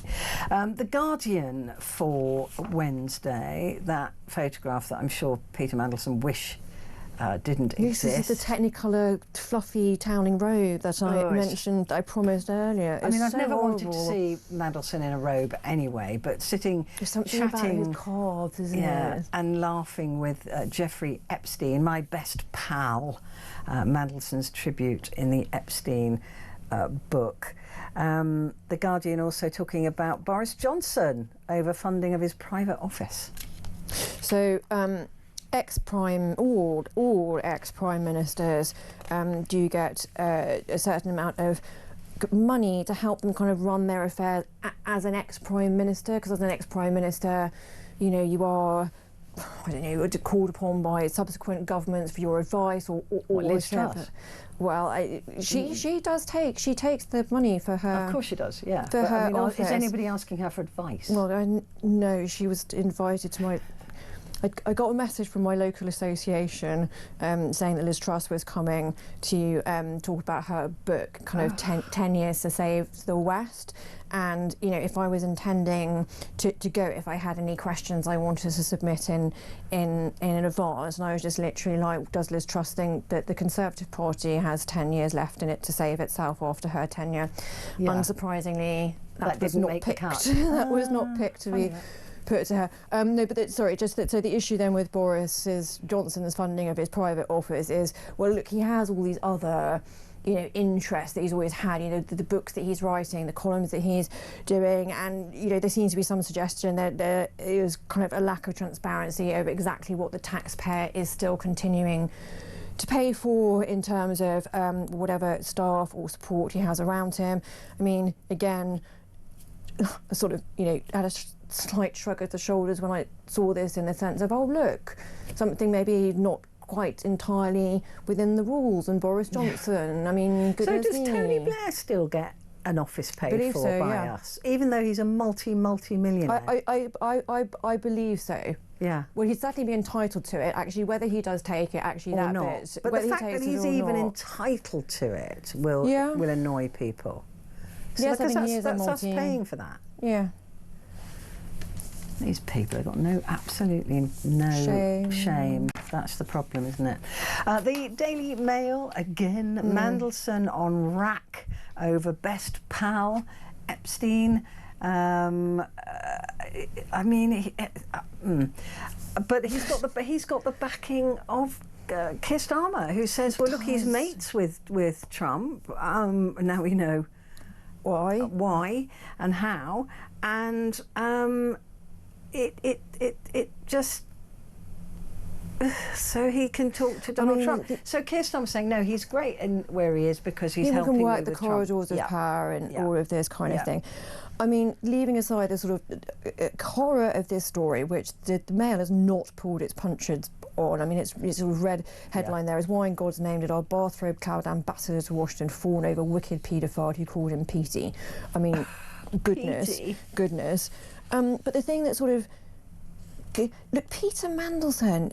He's no stranger to controversy. No, God no. I mean, you know, his nickname was always back in there was all Prince of Darkness. He was right in there in the kind of spin, Alistair Campbell, you know, that kind of bully boy era, kind of Downing Street and its press relations. I mean, he's had to resign at least twice, hasn't he? Once over some strange money mortgage corruption loan. thing. Another time over there was the Hinduja passport, where maybe he'd been. I think he was actually cleared of exerting any undue influence, but I think he had to step aside for some time after that. You know, then when he was EU kind of trade commissioner, he was like hanging out with Oleg Deripaska, and there were various questions at various points about, well, look, you've got this incredibly important role, but you're sort of hanging out with people where clearly there's a sort of conflict of interest in terms of your role with Europe and sort of business relations there. And yet he goes on. You know, that to get the top job, really. Yes, after all of that I've just described was in the sort of 90s and 2000s, and then here we are, you know, 20 years later, and he has the you know, he's our man in Washington. You know, I mean, I would say argument. I don't think it's like hyperbole. After the sort of PM and maybe the Chancellor, you know, one of the most important, prestigious, influential jobs in British, you know, political diplomatic life. And, you know, I'm not going to sort of repeat what the Daily Mail has said, but, you know, when they've set it down like that, it's not great. It's really not great. And this apparently, this Lord Mandelson's judgment, that after US politicians released his holiday snaps from a visit in around 2002 to Epstein's Island. So that was him on Epstein's Island in 2002. Apparently, Britain's ambassador was hailing his love for the disgraced financier as he sent photos of himself topless and wearing a fluffy white dressing gown, it emerged. Bants. Boy Bants. Bants lads. Bants lads, that's what that was. Yeah, let's take a quick break while we stop feeling sick. Back in a sec.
across the UK. On DAB+, on your smart speaker, on your smart TV, and on your side. This is Talk. Hello, this is Talk, and it's Petrie here with you and with me, Amy Fisher, who is the former Director of Comms for the Conservative Party. The Financial Times, I mean, if this isn't a vote of no confidence in Rachel Reeves, I don't know what is. Starmer tightens grip on economic policy in a bid to keep businesses on side. It was basically saying I don't really have any trust in my Chancellor. I mean, I still struggle to understand how she came back from, you know, crying a few months ago. And by that, I actually have an enormous amount of sympathy for her kind of personally, because haven't we all had just a really horrid day, and you never want to cry, quite literally, you never want to cry like at work, let alone on the front bench behind the Prime Minister in front during of all those cameras. In front of all those cameras during PingUs. So I'm not sort of saying this in a revelling in somebody else's just really shocking day at work, but you know, you can't really have the Chancellor of the Exchequer sort of crying and have had a torrid time essentially since you first started, when none of your proposals about, you know, inheritance on farms and any of the other disasters that came out of her first financial statement a year ago, right? And she's just, you know, she never had not only did she never have a honeymoon period, she's basically just kind of bumped from one disaster, one torrid time to another. And, you know, all of this, as I said, it's sort of front page of the Financial Times couldn't scream any louder that the PM does not have faith in his own Chancellor. You know, she's got like another 8 weeks or something of this in the lead up to the budget. Like I genuinely feel like, you know, a bit hot and kind of prickly on the back of my neck just thinking about it on a sort of human level of just like, this is, you know, you've had the worst possible run up.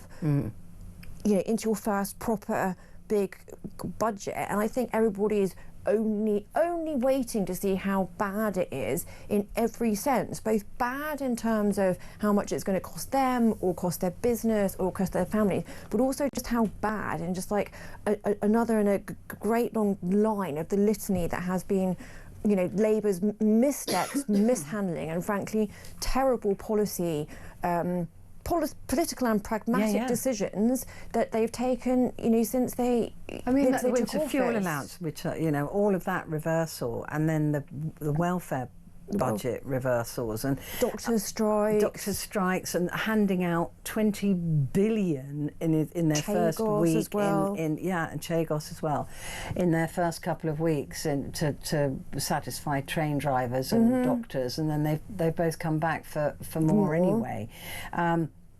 So Keir Starmer, I didn't know he was an economist, but anyway, has tightened his grip on economic policy with the creation of a powerful budget board linking top ministers and officials from Number 10 and the Treasury in an attempt to avoid another bust-up with business. Although they have been saying, look, we're not going to water down Rayner's workers' bill. Do you think they will? Well, I mean, so the argument from the left goes that it already had.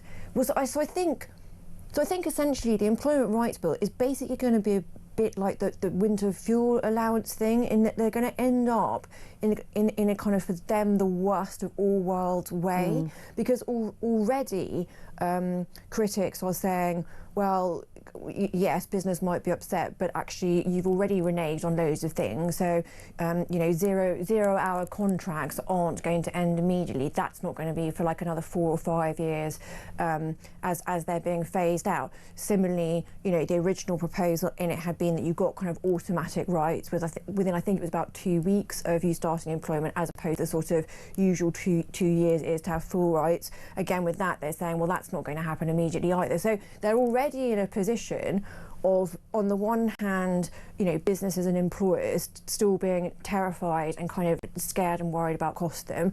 Then you've got, you know, frankly, working people in the middle. Dare I say it, as a woman, there are some aspects of the Employment Rights Bill which make me, as a woman deeply unappealing, in case I have sort of caring duties, frankly, and all of that kind of thing.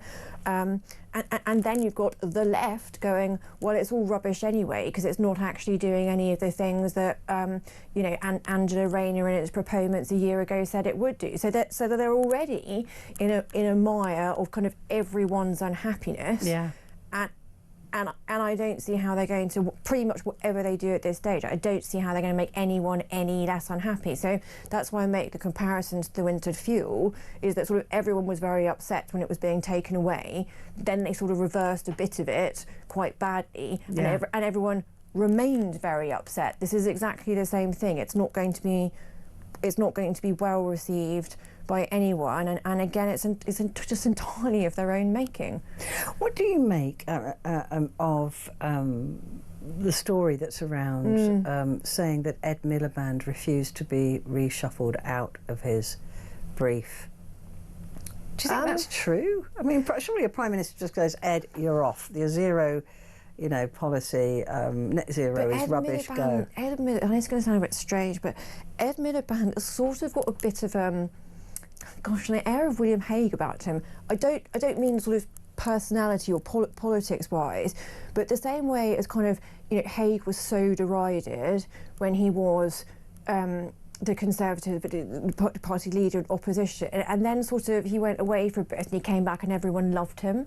Like, hasn't Ed Miliband, Miliband had a bit of that though, that he was so disastrous when he was leader, and then he kind of went away, and now he's kind of come back, and he is seen as a bit of a grandee. Now, on the other side, I personally think a lot of what he's proposing about net zero and all the rest of it, policy side, is absolute bonkersness. But he has had this sort of rehabilitation that kind of happened without anybody quite realising it. Do you see what I mean? Yeah, no, I do. But I just think it's interesting that if the PM wanted him to be reshuffled out, then why wasn't he? So I don't believe the story. I guess he's maybe a bit.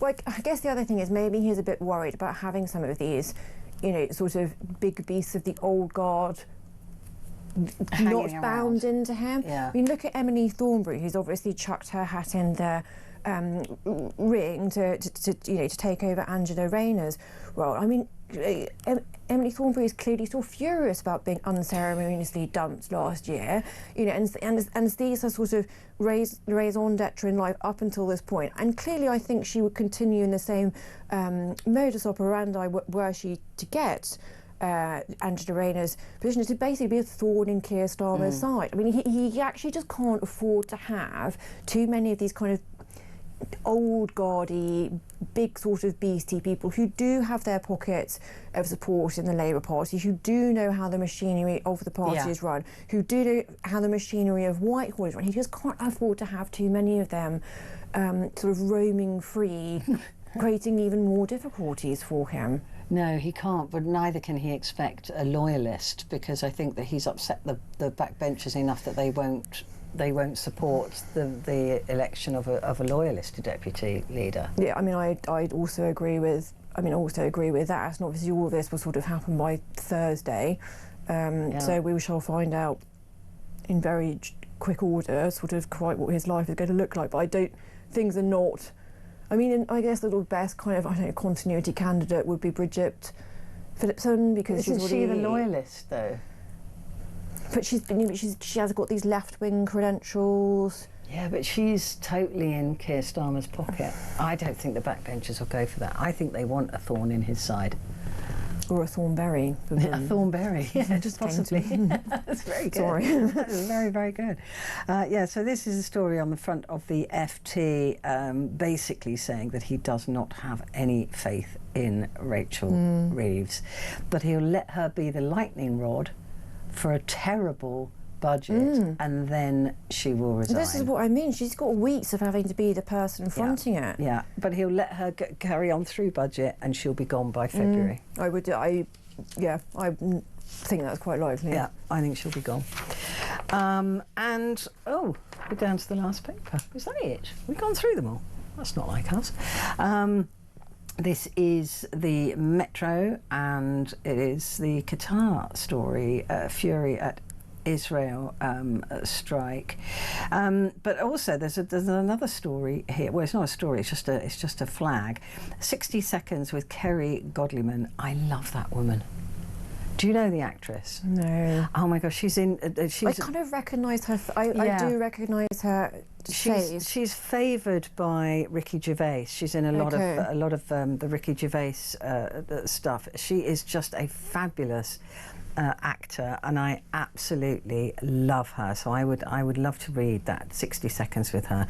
She's a very good actor, and she's very funny and very self-deprecating, and she's done some wonderful things. I guess you have to be if you're going to be a Ricky Gervais kind of lady, right? Yeah. But she's absolutely brilliant, and I've seen something called Whitstable Pearl. Okay. Have you watched that? No, I recognise. I couldn't quite place her for a moment. She's great. Anyway, Amy Fisher, thank you very much. Thank you very much. Nice Great to see you. Right, now it's over to you. It's just you and me for the next hour, and we will be talking about social care.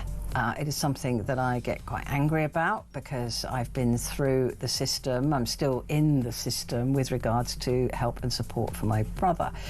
So I'd like to know from you, how do you rate social care, the social care that you're getting or the social care that your loved one is getting? There's now rumours of a tax, an extra tax on us to fund the social care. Would you support that, or do you think there are other ways that it should be paid? I'd love to hear from you. Look, we know that the system is absolutely broken. How do we fix it? Give me a call, 0344 499 1000.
Across the UK, on DAB+, on your smart speaker, on your smart TV, and on your side. This is Talk.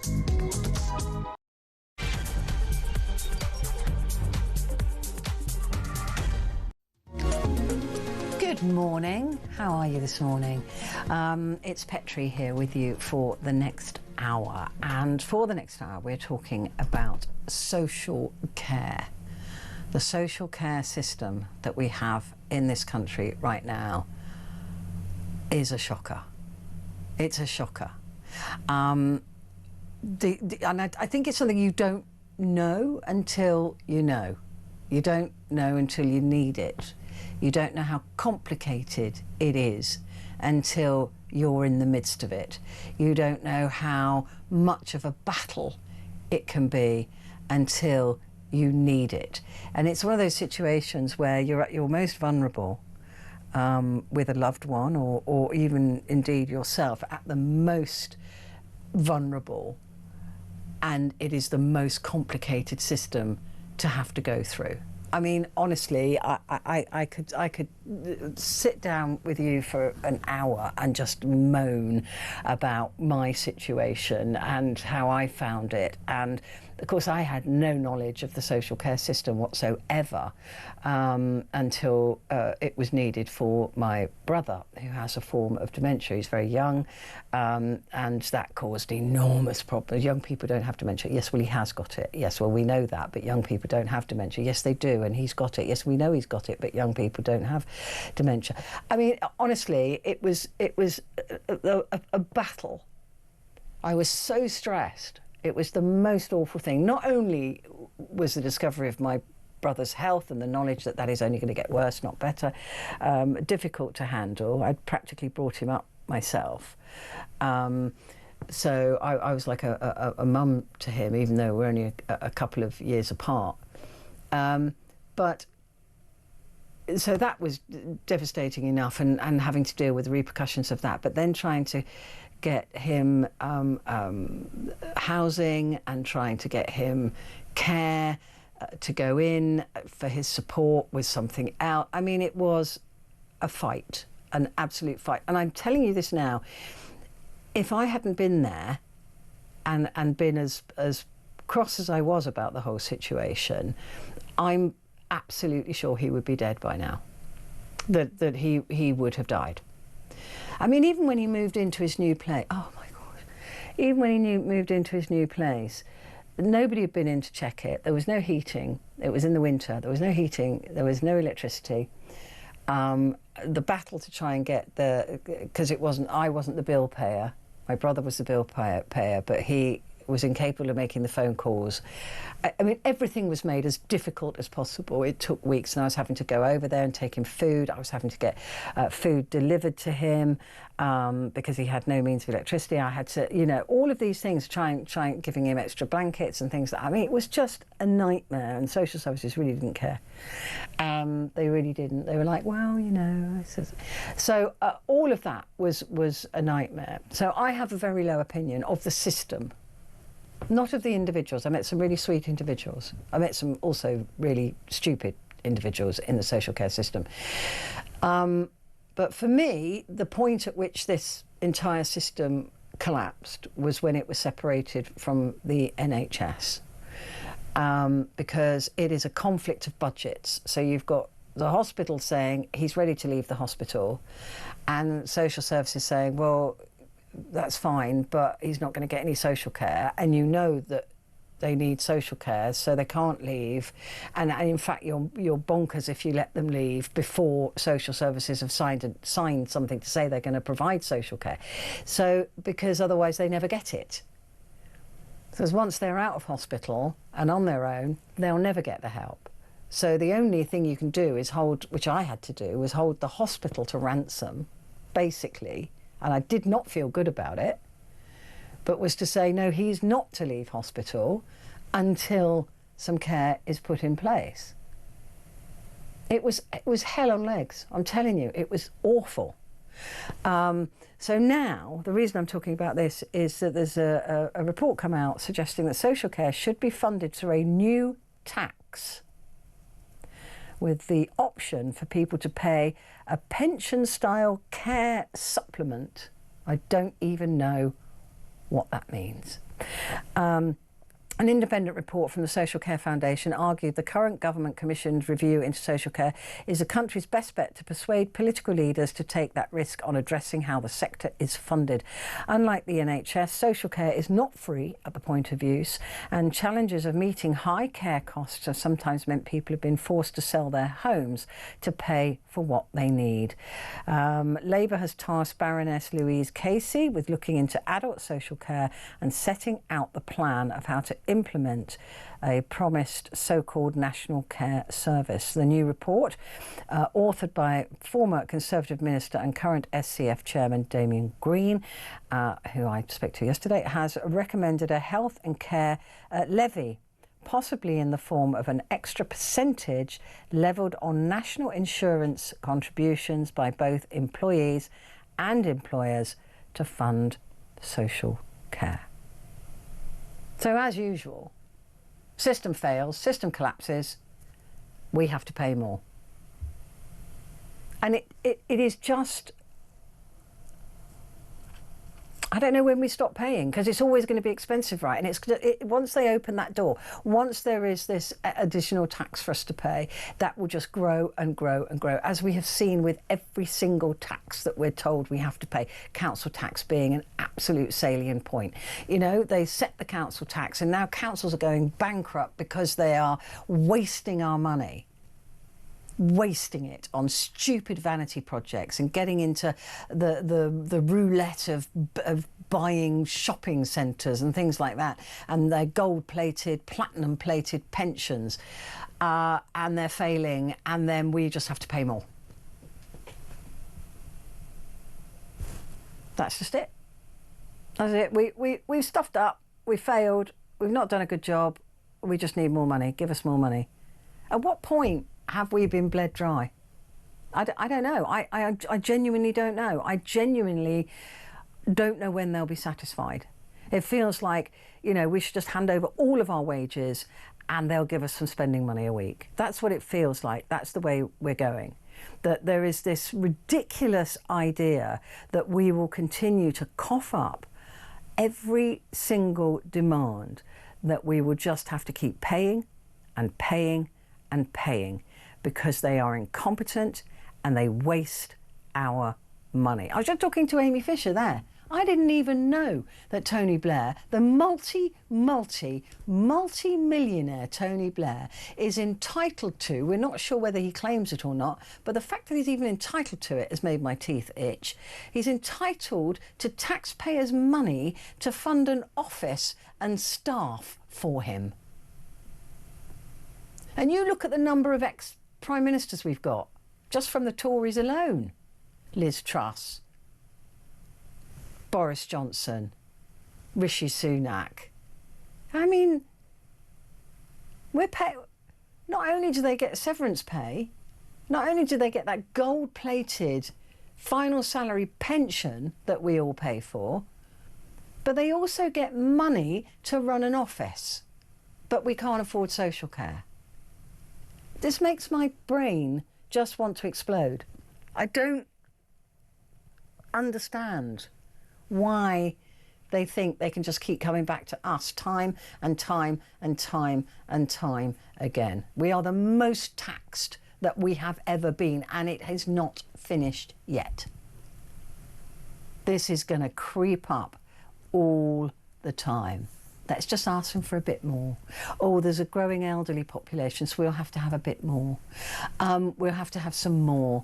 Come on, we'll just tax them a little bit more there. We'll just tax that. We'll tax the joy out of them. We'll tax their cars. We'll tax their petrol. We'll tax their diesel. We'll tax their holidays. We'll tax their flights. We'll tax their... It's just on and on and on. And now, an extra tax for social care. How do you think it should be paid for? And I want to hear you telling me about your experiences with the social care system in this country. Give me a call. 0344 499 1000. Calls are charged at the national rate, but we do call you back. And you can message me as well. Text the word talk and then your message to 87222. Do you support an extra tax for social care? And how do you rate it? What is the social care like that you get or that you don't get? I mean, have you applied for it and not got it, for yourself or for a loved one? 0344 499 1000. Callum has called from Peterborough and he's a new caller. Good morning, Callum. Good morning. Good evening. Good morning. Sorry, I disagree. I agree with you on that. It's not fair on people who are paying all this tax. And what do we get for it? Nothing. It's going in their pocket. Tony Blair is a greedy man. He put us. The taxpayer should put the money into our pocket to help fund the social care, not him. I mean, it just seems to be crazy, doesn't it? That we are the most taxed we've ever been, but we get the least for it. The country's into crisis. The whole country is in bankrupt themselves. It's the local council. I'm in the local council, and I've just found out my local council's in debt, and they can't fund the social care. They've cut everything back. Really? We've got nothing in it where we live. The shops are closing. We've just found out we've got our community centres. I've now converted them into doctors. Got nothing. It's because the taxpayers' money is not being spent properly.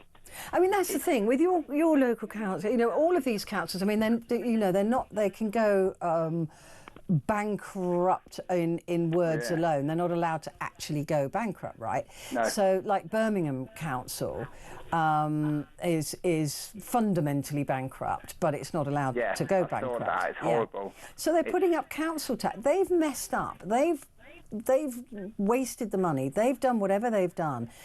And they're going back to the council taxpayer now to say, right, we need an extra 20% from you now. That's so unfair. Why is it that they can mess up to the level that they do?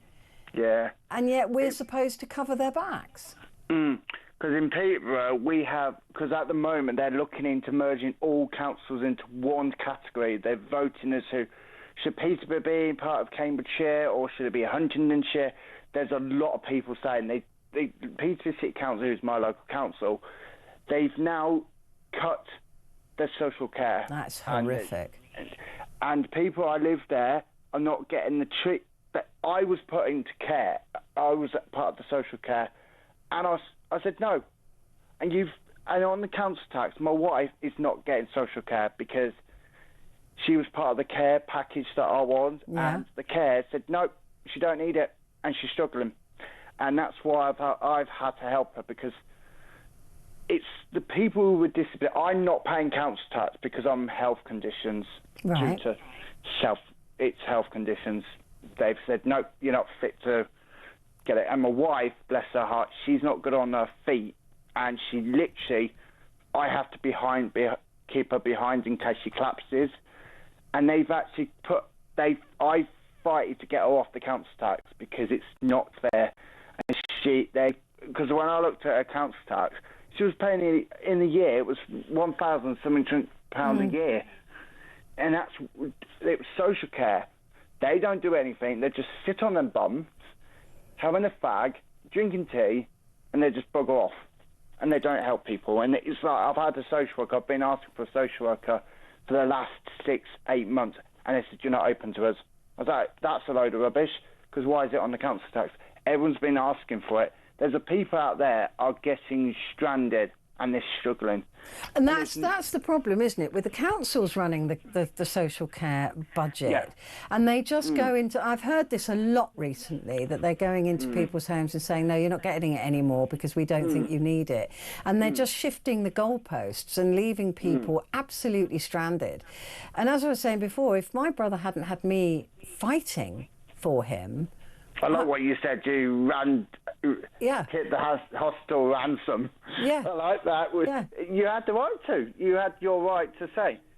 He's not leaving until he's got a social care package in place. Yeah. Which was costing the NHS an absolute fortune, and I'm really sorry about that. But I'm part of the NHS, and when I got the dentist, I lost my benefits because now they're talking about people on benefits. They are cutting them back, and that's included the social care. They have to fund the social care under people's benefits. So, what is people who are not fit to have a house or they can't get up to the steps? And it's like people in wheelchairs. It's disgusting. It's disgusting. This government should be named as shame. They should pay for the social care, not us. I know, but they've got no money because they've spent 35 billion on HS2, which has failed. They spent 35 billion on an app during COVID, which was rubbish when there was one already available on Apple. When it was COVID, I have a health condition. I have to be very careful what I take. Without the NHS, I'm in trouble because I rely on the NHS to make sure I'm okay. And my wife, bless her heart, she got COVID, and I'm thinking, how on earth she got COVID? She didn't go out. It was me. Yeah. But it pinged saying, it was a weird one because I had to ring NHS 111 when it was all locked down, and they said, just delete the app. It went. So it pinged saying I was near someone, and I thought, this app is a joke. And then I was talking about bringing another variant, so I don't know what's going on with that. See, they're not organised. This government... I wouldn't trust them, honestly, any of them. I mean, I'm really not party political. I am just so disillusioned, as many of us are in this country, with the entire political classes. And the fact that they could just waste so much of our money. Billions of pounds of money. Billions. And that's people of earning tax. People can't afford. I can't afford a house, and my rent is not through the council. My housing benefit is getting cut because they've just put people on units of credit, and the units of credits won't fund that. You have to pay for that out of your universal credit. Yeah, and that's a joke. It's a joke. I am shocked with this government. The Conservative Party, I backed the Conservative Party, and they said they will put the money in, and then Labour comes in, and they promised manifesto, said they will put something, 23 billion pounds in there. Where is it? That's a lie. And yet now we've got this 50 billion black hole now that is going to be filled with taxing people even more. Like I said, they're going to tax the joy out of us. They're going to tax absolutely every single thing that they can get their sticky little hands on. And they're talking about sugar tax as well. Oh, it's going to be everywhere. It's going to be on everything for our own good. You know, we're going to do this, we're going to do that. And they're just going to tax us into submission, so we can't afford to go out and honestly... Passports are expensive now. They used to be cheap. Now they've taxed that. They've put that up. Yeah, everything. I'm just about to pay my vehicle excise duty, which used to be called road tax. I've only got a little mini. I've got a little mini. A mini. Electric cars. They want the Labour and I've just heard the news. Keir Starmer has banned driving an electric vehicle.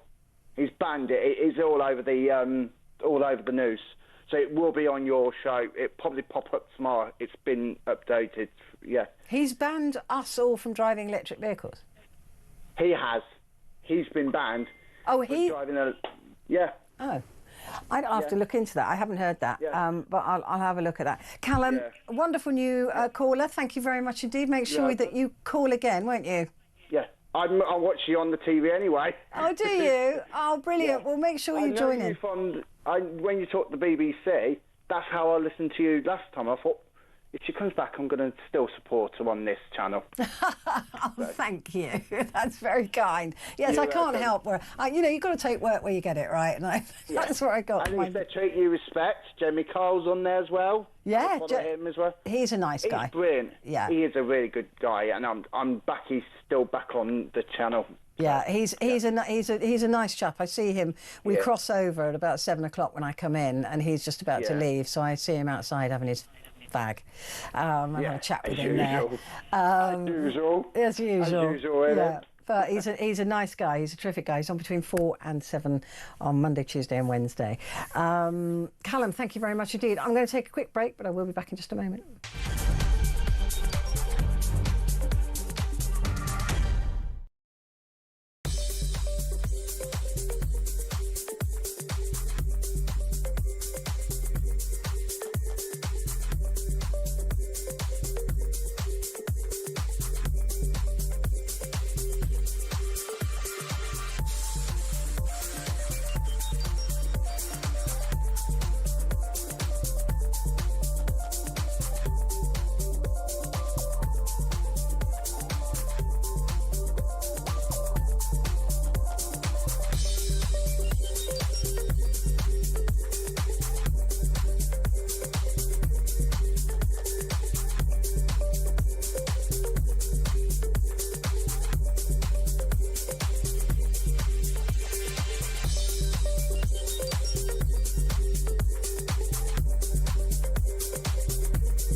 across the UK, on DAB+, on your smart speaker, on your smart TV, and on your side.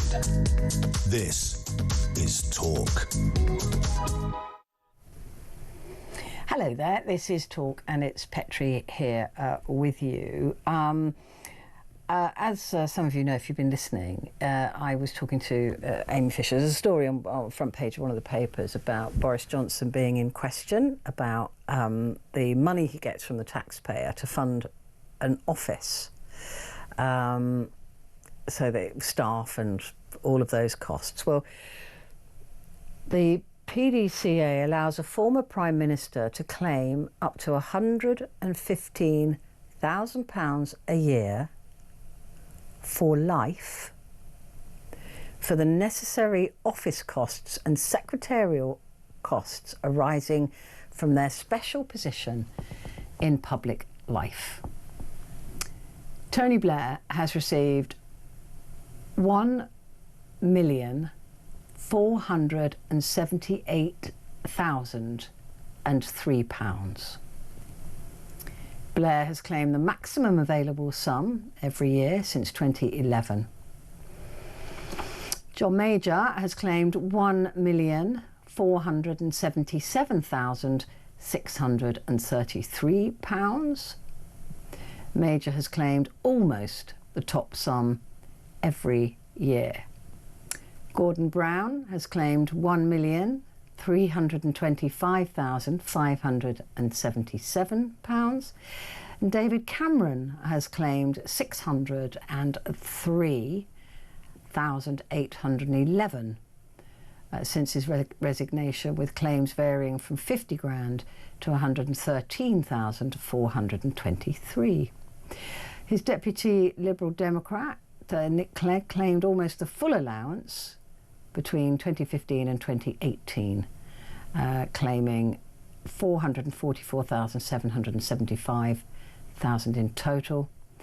And Theresa May has claimed £172,751 over 3 years, with claims varying between 34 grand and 80 grand. But Tony Blair has received £1,478,000. And they're, what? I didn't even know that they had this 115 grand a year for life, for the necessary office costs and secretarial costs. Tony Blair, can we just find out what he's worth personally? Can we just look it up, what he's worth? Tony Blair, I think he's worth a bob or two, but has, I mean, about, oh, he's only worth about 60 million, poor fellow. Oh, 370 million. Sunday Times Rich List 2025, £370 million Tony Blair is worth, and yet he's still claiming £115,000 a year. Well, he was. I don't know if he still is. Look, I mean, he has done every year since 2011 for his office. If that doesn't tell you everything that you need to know about politicians, I don't know what does. And also the fact that we're now looking at a budget that is going to cripple all of us and steal the joy from every single thing that we do that might be the least bit fun. It's going to be taxed. And now they want more tax for social care. What about cutting these things? Liz Truss will get the same. And she lasted less time than an iceberg lettuce. And she will be getting the same money for life. That trough has got, I mean, it's got to be, surely that cannot be the way that we proceed, with the haves having everything and the have-nots having everything taken away from them. And they're looking at cutting the welfare bill. Why not cut this bill? That would make more sense, wouldn't it?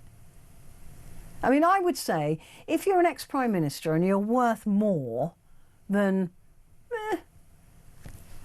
10 million, you can pay your own costs. Especially if somebody who's worth £370 million still claiming that money from the taxpayer. It doesn't seem right. I mean, I don't think that makes me a lefty. I really don't. I just think that when they're going to go after sick people on welfare and they're going to keep that in place, how is that fair? How is that right? I mean, you don't have to be left wing to think that is just that's just imbalance. That's just wrong. They get that money for life. Crikey. And you think how many ex-Prime Ministers we've got at the moment? It's a joke. Grace is in London. Hello, Grace. Hi. Hi. How are you today? I'm very blessed, thank you. How are you? Good. I'm very well, thank you. Now, I'm still angry about that money that these rich people get, but there you go. I know, but I mean, you say the haves and the have-nots, but I can't help but think about it more globally, because obviously it's outrageous that there are these prime ministers getting all this money and a few other individuals in society with similar amounts of money. But then I look at humanity more broadly, and compared to a lot of humanity, we as average British people are living fairly comfortably. So that's not to say that it's not. It's relative, though. I do understand what you're saying, but it is relative, and you know, in comparison to those poorer societies, we will be paying more in tax towards the things that we think that we should have and that we pay towards, and we don't seem to get. I mean, it's partly because we've got more money in our economy because of how wealth has been taken from those places over the years. I mean, generally we have a higher standard of living than a lot of people do, and that's not to say that it's not outrageous that the super rich have so much, but I think it's good to sometimes be glad that we do have various things. I mean, I think about how my grandmother would talk about how nice it was just to have a TV and a phone, because they didn't when she was growing up. And I think we can get more satisfaction from what we do have sometimes if we reflect on it that way. But that's not to say that I'm not, you know, disgusted by how much the super rich have, and I would absolutely take it off of them and redistribute it if I could. I mean, one thing about some societies elsewhere in the world, coming back to what we were talking about, is that they have more, and I think we need more intergenerational living. I think that we can't continue with this very, very separated way of living that we have, because with more and more people living longer, it's just not feasible. There's a housing crisis, and an awful lot of wealth is tied up in people's properties. People who are of the boomer generation are, on average, I know everyone's different, but on average, boomers have more wealth per head than other generations in Britain per head, and then the generation before them are the second wealthiest. And that's largely because a lot of people, not everyone, but a lot of people bought properties and they went up and up and up in value. So they may be cash poor, but they've got a lot of wealth tied up in property. Meanwhile, more and more research is showing that loneliness exacerbates a lot of the things associated with aging, including eventually dementia, but also other aspects of poor health as well. And I think that the generations have an awful lot to learn from each other and help each other with. I was helping a woman in her 70s this evening with some apps on her tablet, so she can use apps to watch back programs she's missed. And, you know, I've got so much that I need to learn from people who are more mature than me and who've got far more life experience. Meanwhile, older people are also being targeted by scammers, and they're very vulnerable sometimes. So, certainly not all. I'm not trying to, you know, everyone is completely individual. I'm very aware of that. I just think that though independence can be great, community is better. And I think that we ought to have it such that it's more possible and normal for some people who are not at a point where they need specialised nursing care, because obviously there's absolutely a need for that with people who have various conditions such as dementia when it reaches a certain point and other situations. But prior to needing specialised nursing care, at a point where people are not really able necessarily to be entirely alone all of the time, but they could have someone doing some of their chores and giving them some company and some practical help. It ought to be that there's support for people like that to have lodgers or other, communal living or, living with friends, because I think that ultimately as human beings, we need each other, we can support each other, and I think that we're going to have to do more of that going forward, because having everyone living alone and carers rushing all around the countryside is just not really feasible. And it's interesting because they've started now to put creches and old people's daycare together, and that seems to be working really well. The kids love it and the older people love it as well.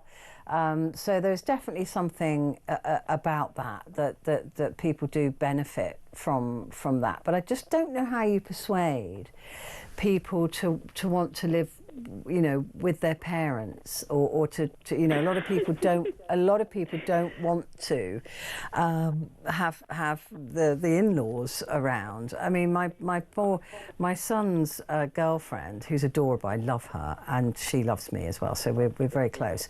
But she's practically been told that when I'm older and I'm frail, that I will be living with him. I mean, he's already said that's happening, end of story, which I wouldn't wish on either of them. But he's rare, and a lot of people don't want their parents living with them. So how do we cross that barrier? How do we make people, want to live in that intergenerational way? I'm not sure exactly how one brings about the cultural shift, but it is possible, because as you said, in many other cultures it is normal, and there's so much that can be gained. You could have, a little bit of the childcare maybe done by the grandparents if you're living intergenerationally, and that would really help some people who are really struggling with childcare costs. You can, have older generations passing on their wisdom and also being supported in various ways. I think that, I am incredibly grateful that my parents are allowing me to continue living here, and I pay some rent to them and do some chores and things, and I hope that when they're frail I'll be able to do a lot to support them, and I would miss them terribly if I wasn't living with them. I think it's not impossible for people. Well, other cultures do it, don't they? I mean, other European countries as well. They're really big into that. The French are, the Germans are. They may not live in the same house, but there will be a property broken into two, and the grandparents will live on the bottom floor or on the top floor to begin with, and then they move down to the bottom floor and the family move upstairs. So there is that intergenerational culture, if you like, in many of our European cousins cultures, and we just don't have it, and it is interesting as to why we don't. I think our society has really kind of inculcated this kind of individual, we need to all have our things our way, and I'm not accusing anyone of necessarily feeling like that, but that's kind of the message that's given to us. But I think that we can actually ultimately have more happiness if we learn from each other, if we appreciate each other, and also that even when people are I think we learn a lot from people who are physically facing challenges. We can see something about how the value of humanity is not in strength or achievement. When we have that impulse to care for people who need help in some way, there's something so incredibly important about that, because our culture wants to tell us. I agree, and I think that's one of the biggest problems, is that we don't see disability out and about, and we don't understand it, and a lot of people are scared of it, and that's why they don't really care. It is very difficult. This is a very difficult topic. I'm going to take a quick break, but I will be back in just a moment.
across the UK.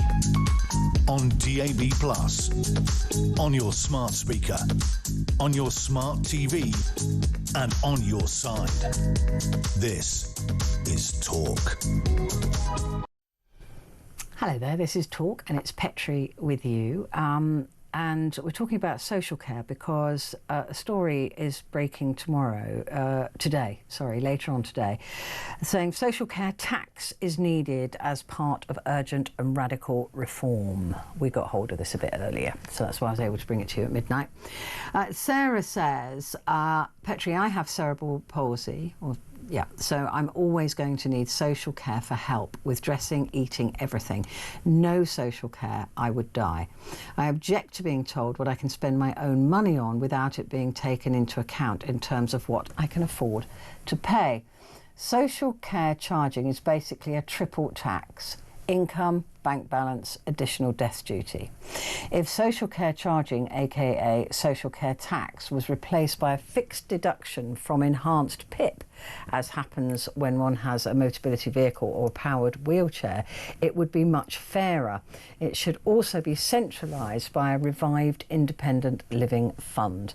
The charging for residential care is even worse, even though residential care actually makes it easier to work, as you don't need to worry about a care agency not turning up in the morning or in the evening. I mean, if you've got cerebral palsy and somebody doesn't turn up, I mean, it's heartbreaking. It really is. Joanna from Salisbury says, social care, there's been plenty of tax money paid into the system to cover social care and the NHS. Successive governments have wasted our taxes. This government found billions to spend on net zero, migrants, Chagos Islands, Syria. Every time a cabinet minister goes anywhere, they get the UK chequebook out, yet they can't find money for essentials for people paying the taxes. Reform, she says, has found a huge waste of council tax money. Of course, we know there's a huge waste. The black hole is like a deep abyss and getting bigger. 20 billion a month in interest alone, that would cover social care. I mean, the waste is extraordinary, and not just waste, but official waste of money that is allowed to be given to these people. I mean, I just can't bear it. I really can't. And this is from Martin. Says social care is messed up just like the rest of the country. There's a shortage of staff, retention is bad, staff are overworked as a result, and having worked in care in the past and speaking to patients' families, it's an absolute nightmare to and from about who should be paying the bill. I honestly think if more tax was added, we would all be bankrupt. I work, I pay my taxes, and I have to use food banks for me and my kids because I can't afford to live. And that's the thing, isn't it? People having to turn to charity because although they're working for a living, the tax burden on us is so incredibly high, the highest it's ever been, and it is set to become higher. And like I also said, they're going to just tax the joy out of us. That's just it. They're going to tax everything they possibly can. Well, earlier I asked the former director of the of communications of the Conservative Party, Amy Fisher, whether a social care tax is needed. This is what she said.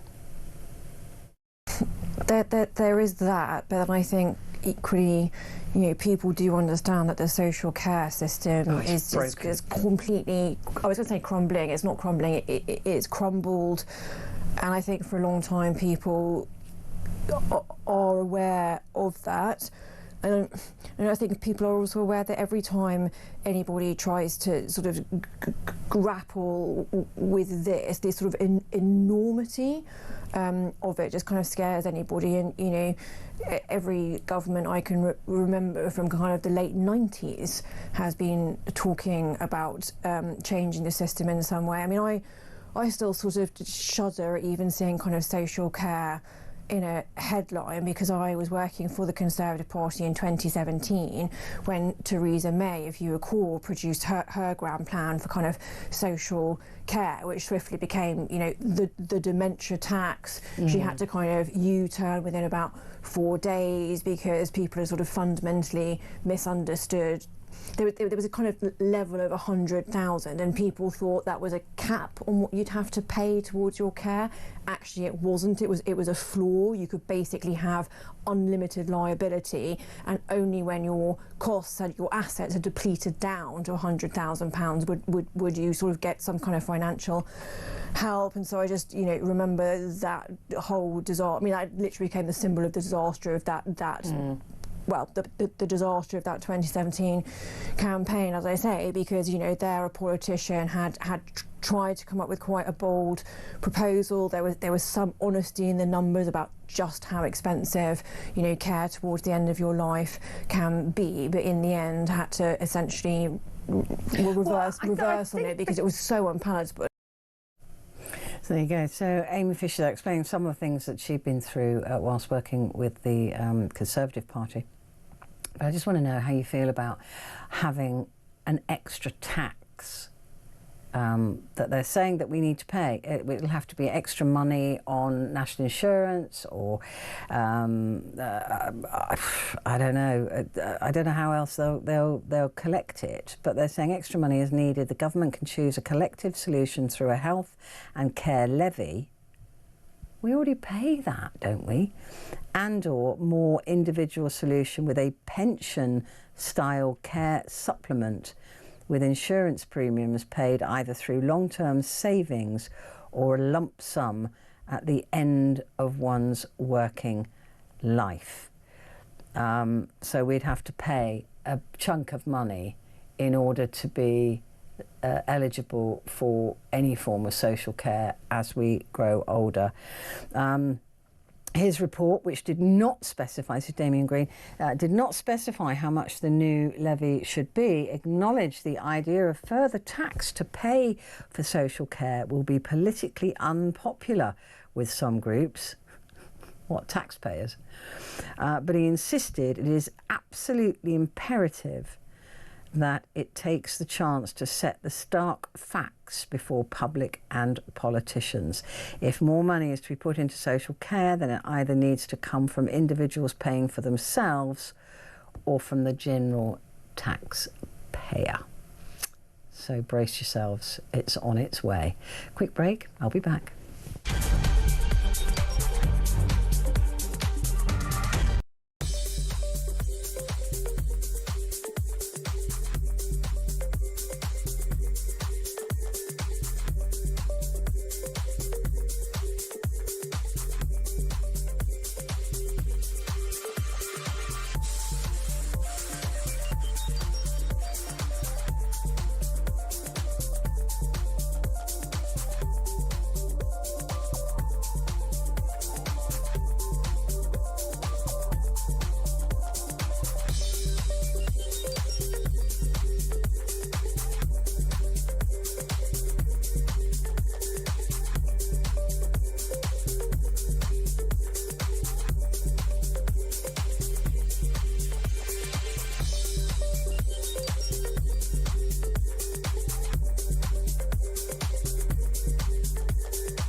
Across the UK, on DAB+, on your smart speaker, on your smart TV, and on your side.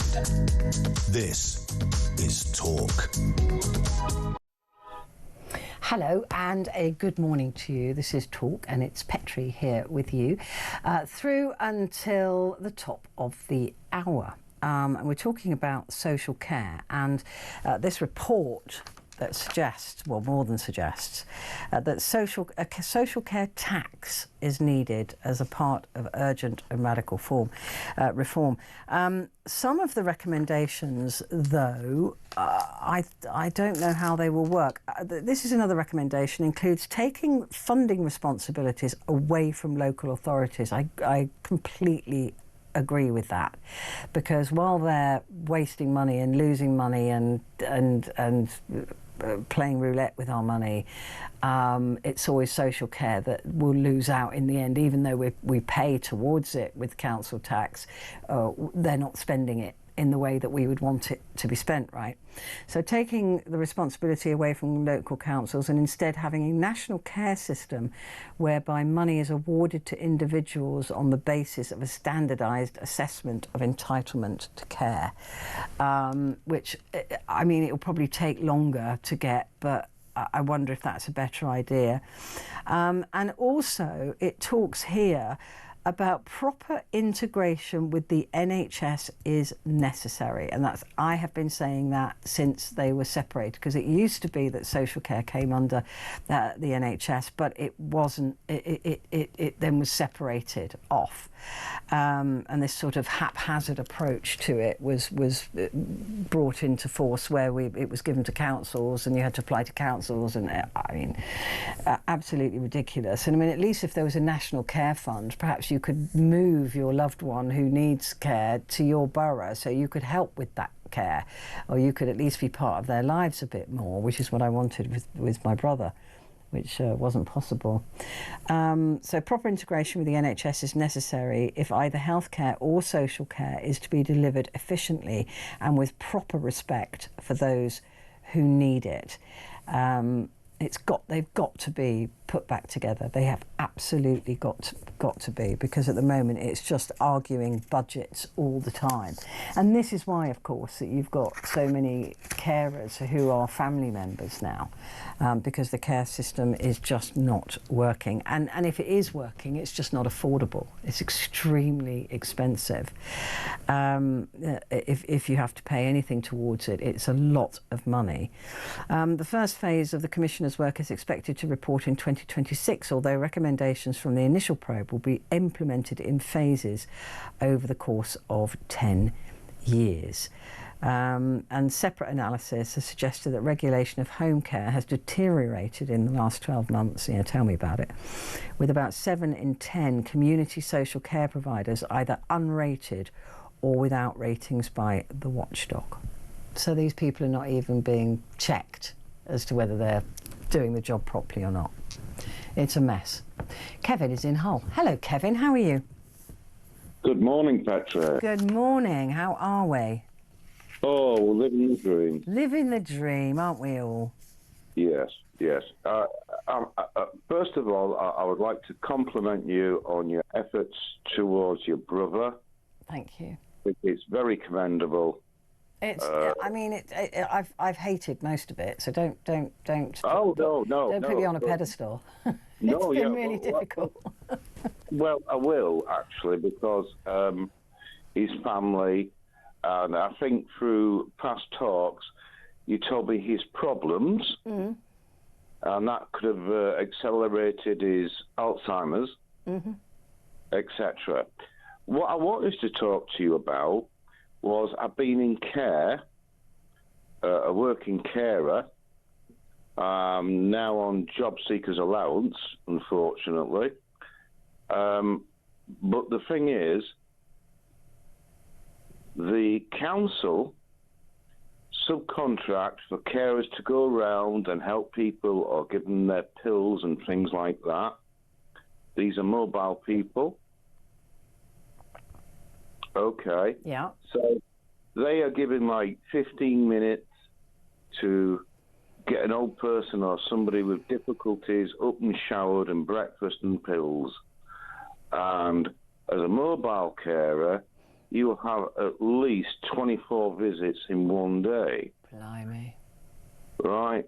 What the thing is, what they don't tell you is you're you've given so much time to see to a person that is virtually impossible. The knock-on effect from 24 people is horrendous. But what they don't tell you is you're getting paid minimum wage, you're driving around in a car. You don't get paid in between visits either, do you? No. But the thing is, what is the company getting paid off the council? Yeah. For these visits? I always believe the council, if they had the balls, sorry to be, to take it back, they would save themselves a lot of money. Of course they would. You know, and of course they would. We know that these companies are I had a friend of mine whose mother needed social care, and the bills were astronomical that they were charging the council, and then some of them he had to pay and some of them they paid, and it was just like the cost, like you said, for these third-party private providers, and they're just not paying their staff. You don't get paid in between visits. You know, if you miss visits, you don't get paid for those, even if you had to stay an extra 5 minutes because somebody had an accident or whatever, and you had to clean them up. It's just none of it works. And somebody's getting rich on this. Yes, absolutely. Because if you're short-staffed, they ring an agency, and the agency probably charges more than what they charge. Of course they do, yeah. But I'll be honest with you, and I'll tell you the truth. I went into one person's room, a small bungalow, and they had a bed, and the previous carer changed the bed. And do you know what they did? No. They put the quilt cover completely over the mattress. Not on top, they slid it over the mattress because the gentleman who was coloured didn't understand the way of making a bed. Oh, right. So the carer thought that's how you made the bed. Yeah, and unfortunately, a lot of carers are of the same domain. Well, I mean, like you said, it's minimum wage. A lot of people who are prepared to do that work are probably, well, they're not trained to do it. They're not going to be overtly skilled, right? I mean, I don't believe there's a training program that people have to go through. You've just got to be willing to do it. Yes, absolutely. But the thing is, it's when you go around to give medication, and that becomes a worry. It does. If you can't read the bottle properly, or you don't know what the drugs are, or you don't understand. And look, the whole thing is because it's just so. Well, I don't know whether it's badly funded, but like you said, it's very badly run. Yes, absolutely. But it's not run by the council. That's what I'm trying to say. The council funds these private companies. And I think the thing is, what I'm trying to say, and I'll repeat it again, what these private companies charge the council. That's the real story. Yeah, that's the real story. So I know in Hull, where I come from, there is some care homes